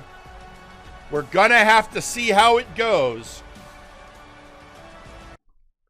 Well, as we set up for our next Beat the Clock match, I'm seeing it on social media. We have a message from Alistair Evergreen, who again was victorious in that very controversial decision earlier in the evening, saying, "A win is a win, suck it up, street rat. You yap your mouth far too often. Now you will hold a new title, fastest loss in MNW opening history. My gift to you, rat." Yeah, there's no, at this point there is, it is personal between Evergreen and Markov. Well, with that, I am told the ring is ready. There's no time like the present. So again, Johan has to win the match, and he has to win it in less than 8 minutes and 40 seconds. If he fails to succeed in both conditions, his opponent will face Malice at Shonen Spirit. And with that, let's head to ringside. The following is the second match in the Beat the Clock Challenge and is scheduled for 1 fall. Introducing first, representing the Outlaws, Nakano, Kirishima. Here he comes, folks, the Crimson Delinquent. And he knows the job he has to do. He doesn't even have to win the match. He just has to make it last longer than 8 minutes and 40 seconds. And he gets to go to Shonen Spirit and challenge for the big oof. But that's a tall order considering he's facing this man. And introducing his opponent, representing the Troll Train, he is the Son of Thunder, Johan Mjoln. Here folks. Johan Mjoln, if he can win this match in less than 8 minutes and 40 seconds, he will go to Shonen Spirit and face off against Malice. Now, for a lot of people, that could seem a daunting task, especially going up against somebody like Nakano Kirishima, but this is Johan Mjoln.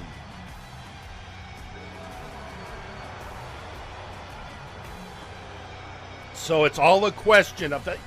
And folks, remember, this is not your main event. We got one more match after this.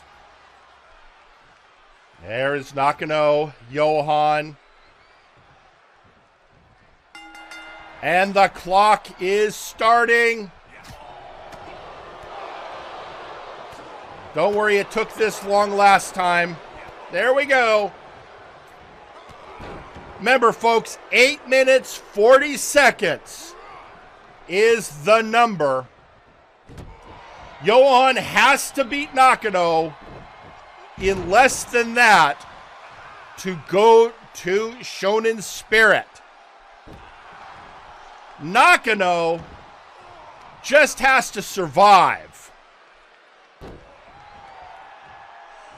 A slow pace absolutely favors Nakano right now.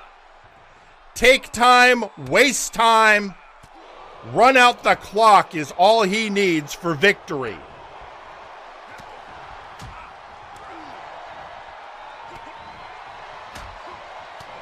Johan, on the other hand, raining blows. He needs to put this one to bed as soon as possible.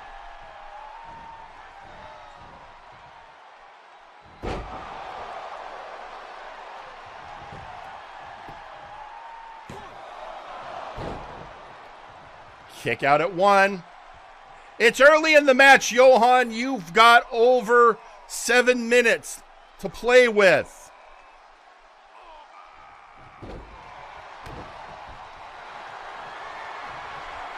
Now, making him humble.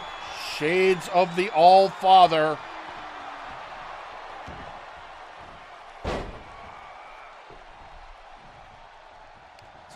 And pushing off Nakano.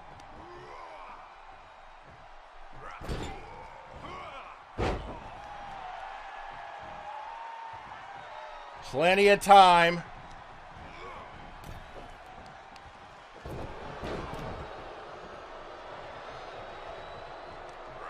Grappling up again. We are at the 2-minute mark. 6 minutes and 40 seconds to go.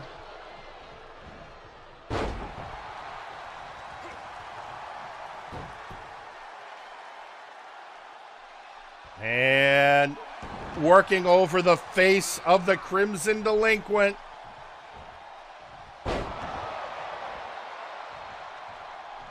Bringing him up. Slamming him into the post and throwing him down. The aggression of Johan. He wants this title opportunity. And slam him down. His first singles gold in MNW. Johan has been with the company since 2019.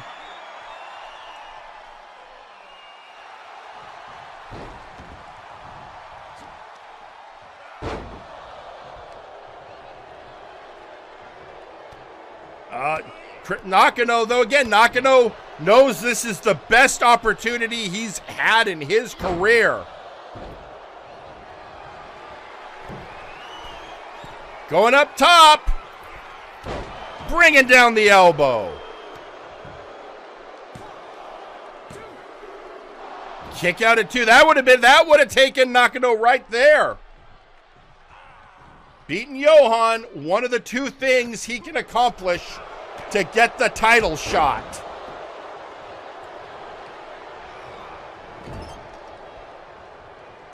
Johan ducks out of the way. Oh, slaps the taste out of Nakano's mouth.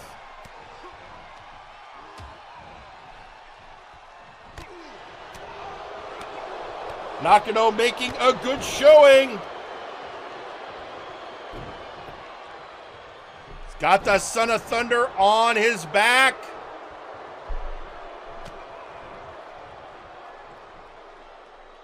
Oh, cutter! Kick out at 2. We are halfway there. 420, folks. Halfway to 840. And a kick by the Crimson Delinquent.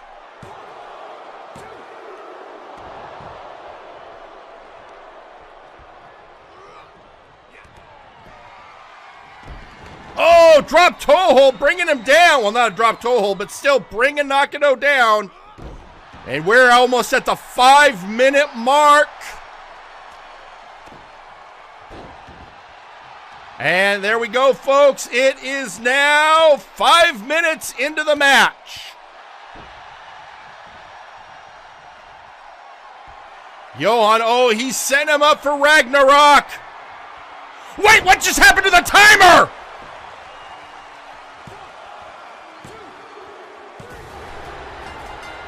Here's your winner, Johan Mjoln. However, the time was 8 minutes and 49 seconds.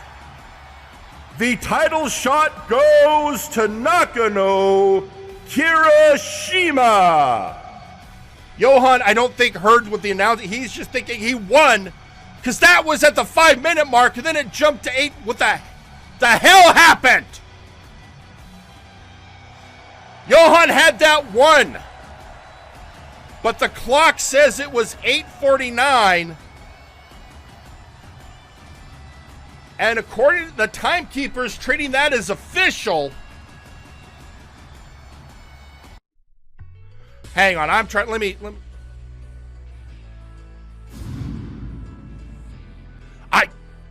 God, yeah. Where is Uncle Dunk? And Uncle has had it out for Troll Train since they saved Christmas from him. And Nakano was a member of Blood Money before joining the Outlaws. It wouldn't surprise me. Either way, we just watched Johan Mjoln get screwed.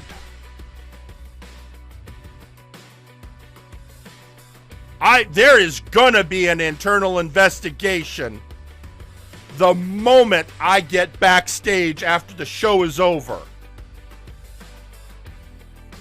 However, I can't do that yet because we still have our main event. And folks, what a main event. So, lately, we've been seeing a lot of pure lucha action. Luchadors taking on luchadors. Legendary matchups. And this match is, well, it is in fact a lucha match. Although a little different than what you used to. Also tweeting out on social media, we have Nakano Kirishima going, yo, is my head broken? Or was that less than 8 minutes?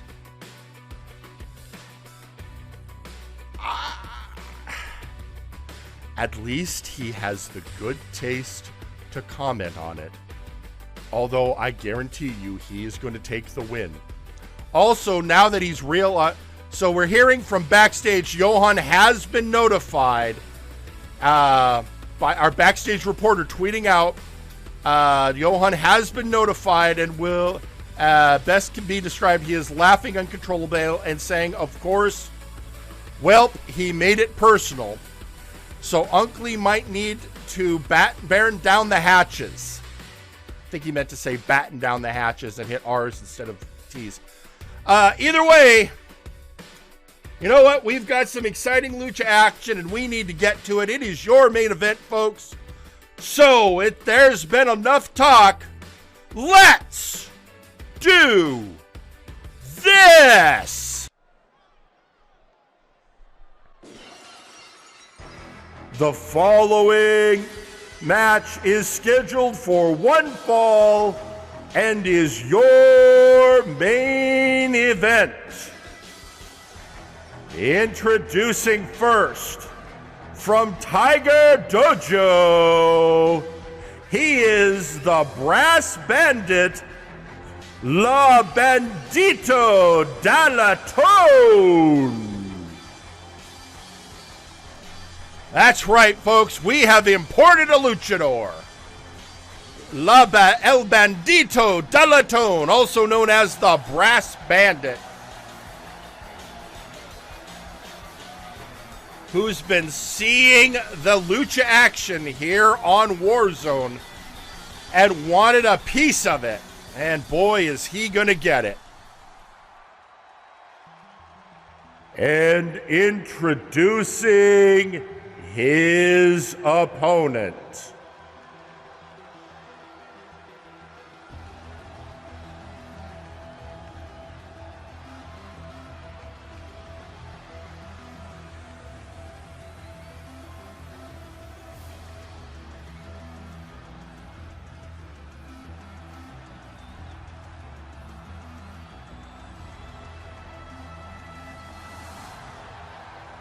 Necrom.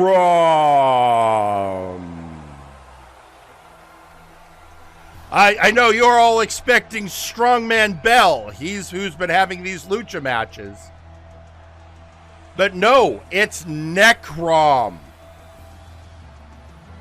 Necrom, who has a long history with the Bell family and is the reason the Bell brothers no longer wrestle in Mexico.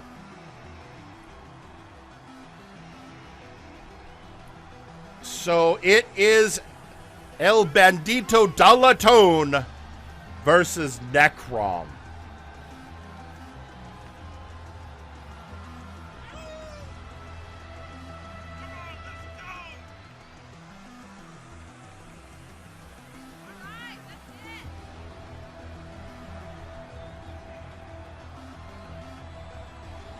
And he there. That leaving that land. This part, folks, I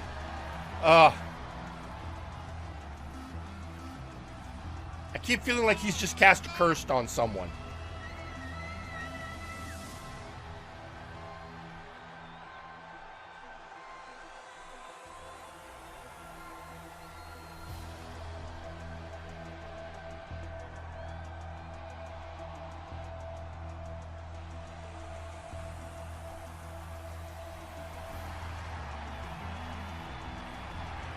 And there he is, the ominous figure in the ring.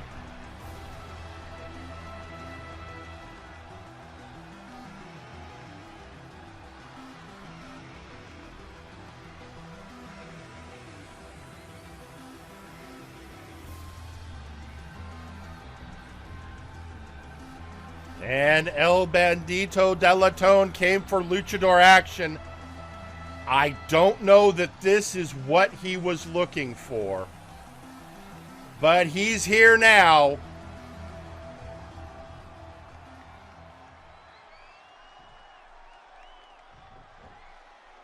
Necrom raring to go, and they're off. And the Bandit whipping Necrom into the corner, and Necrom getting out of the way. Oh, Bandit powering his way out with some elbows. Going for a springboard attack, and Necrom steps out of the way.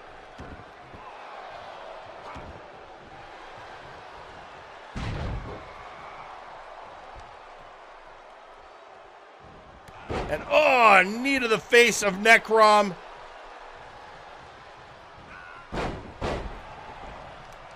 I know a lot of people are wondering, where are the Flashbang luchadors? We're working on it. It's not as easy to get Flashbang people over here as you might think.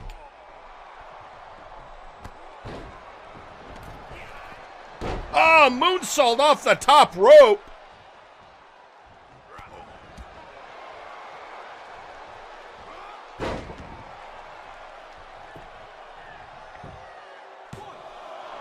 Kick out at 1.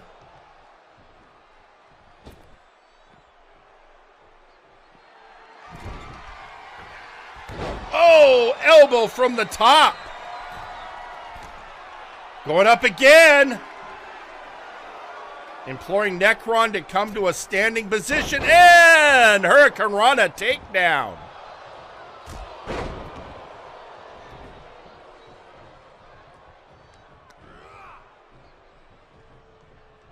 And oh, slamming him into that turnbuckle and then just tossing him.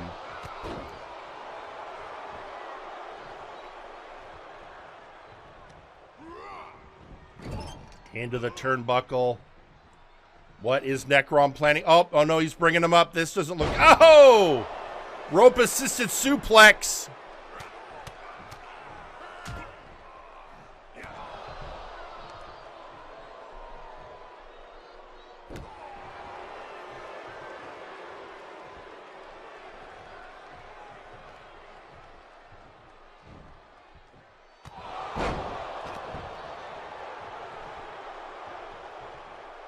And bringing him again up.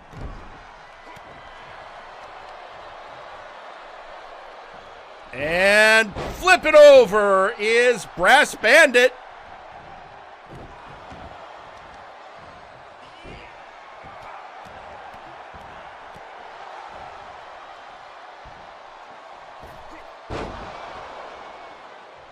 And, oh, not... Rough look to the ribs. I think it might be hurt a little bit.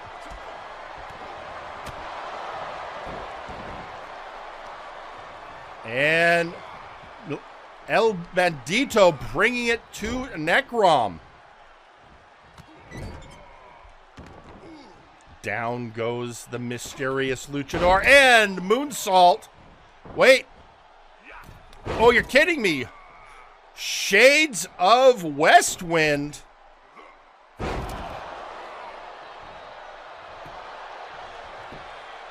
Going for the pin. Kick out at 2. Also tweeting out on social media, Malice going, shame, and here I was looking forward to settling any leftover doubts from that tag match between the Son of Thunder and I. That being said, I haven't forgotten Meme's history with the Outlaws, so their newest recruit is a more than welcome replacement. So there you have it. Either way, Malice is good. Because Malice has plenty of revenge to go around. Now Necrom stalking the Bandit. Kick to the face. And fought off by the Brass Bandit. Reverse Hurricane Rana. Mid-rope moonsault.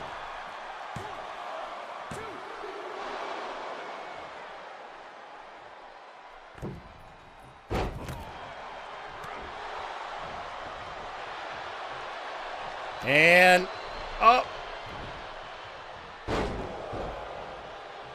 All right, the Devil's due.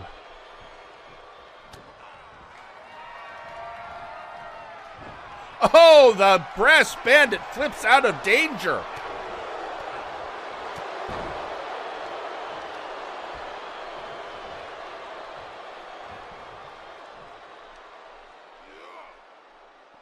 Oh, Necrom stretching him out.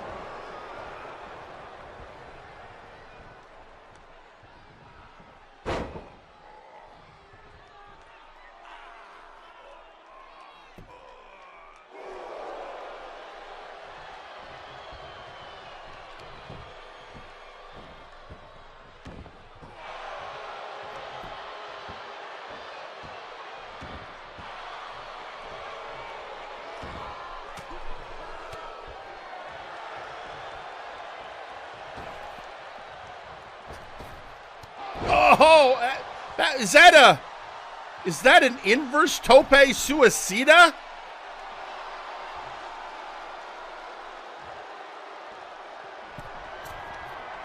Oh, right, down goes Necrom. This could be it, folks. Kick out at 2.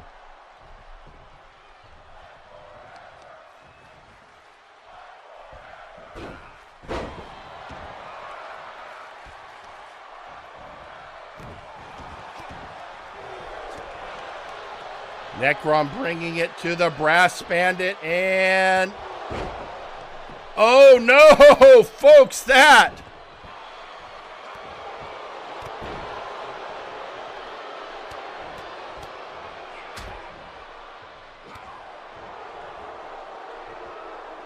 bring him up again,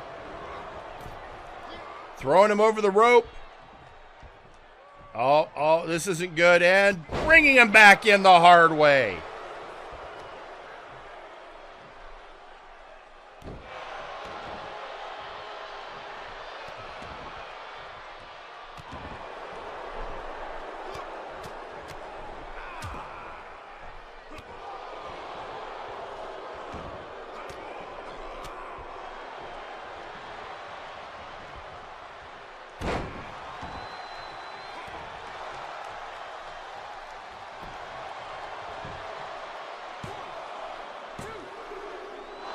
And a kick out at 2. Brass Bandit almost had it.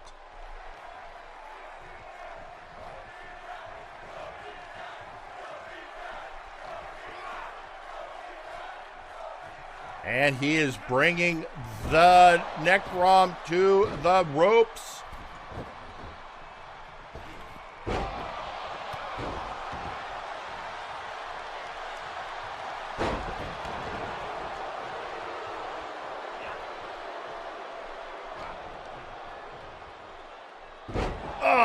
Bringing El Bandido down. Oh no, bringing him to the middle of the ring. This doesn't look good.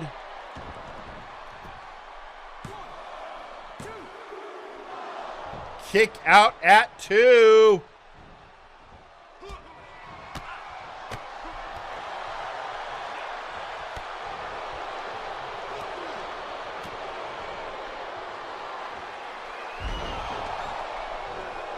I was good for the pin. And another kick out at 2.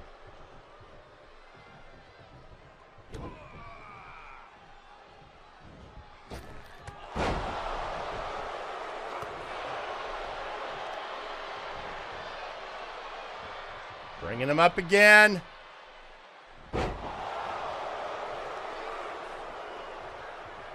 And slamming him down.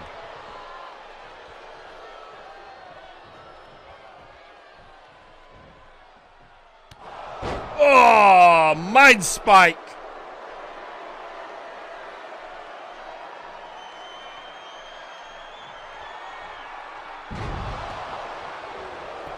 And now the Devil's Due. And your winner, Necrom.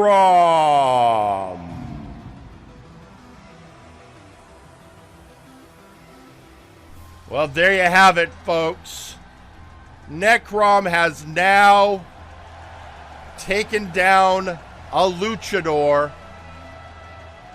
as a message, I suspect, to Strongman Bell. But I think he is also putting all of the other MNW luchadors on notice.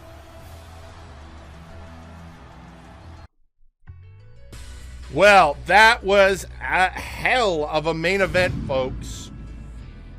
It has been an insane night here on MNW Warzone. And that main event capped it off. I can't imagine any... Hang on a second. Wait, what, Phyllis? What? You can, why is he... The show's over. That was the main event. Why is he coming to the ring? Well, I'd be upset too, but still. No, don't. Let him, don't have security stop him. Let him come to the ring. I will deal with it.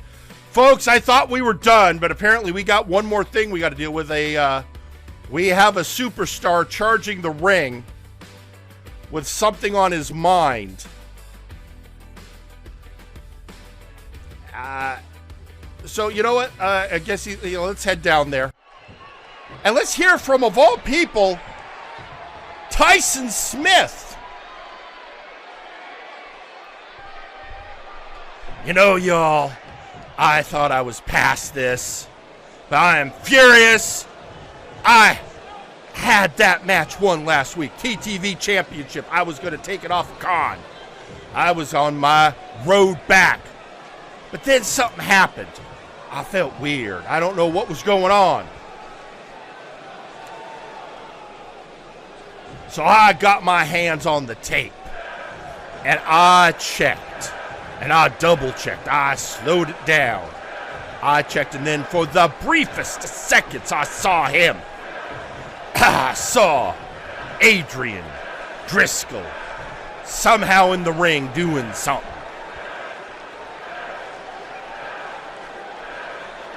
So that leads me to a question. Driscoll, why did you get in my way? What could you possibly want?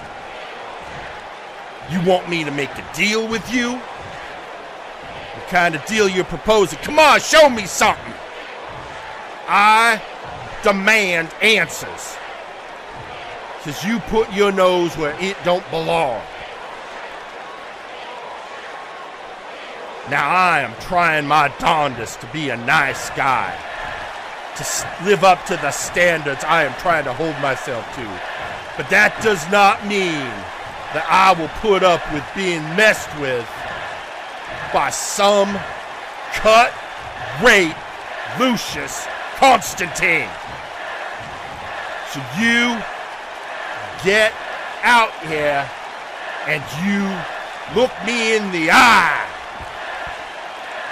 And you... The hell?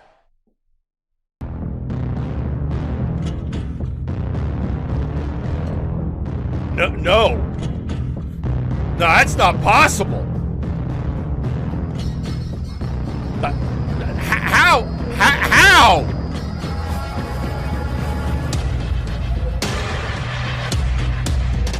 No, we were told when this is over. I mean, Tyson's in the ring. Tyson is cured. Driscoll, what the hell are you doing? Let me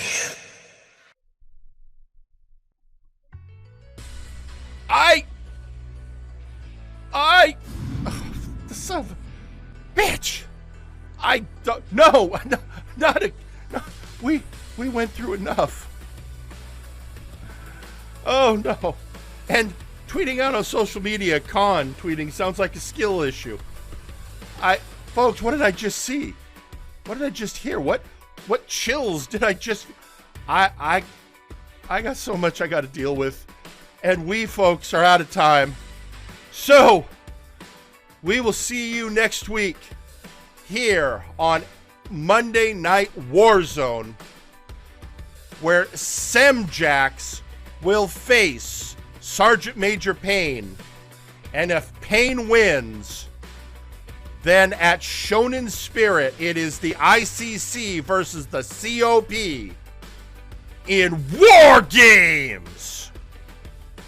And until then, I am your host, Jerry Aldini.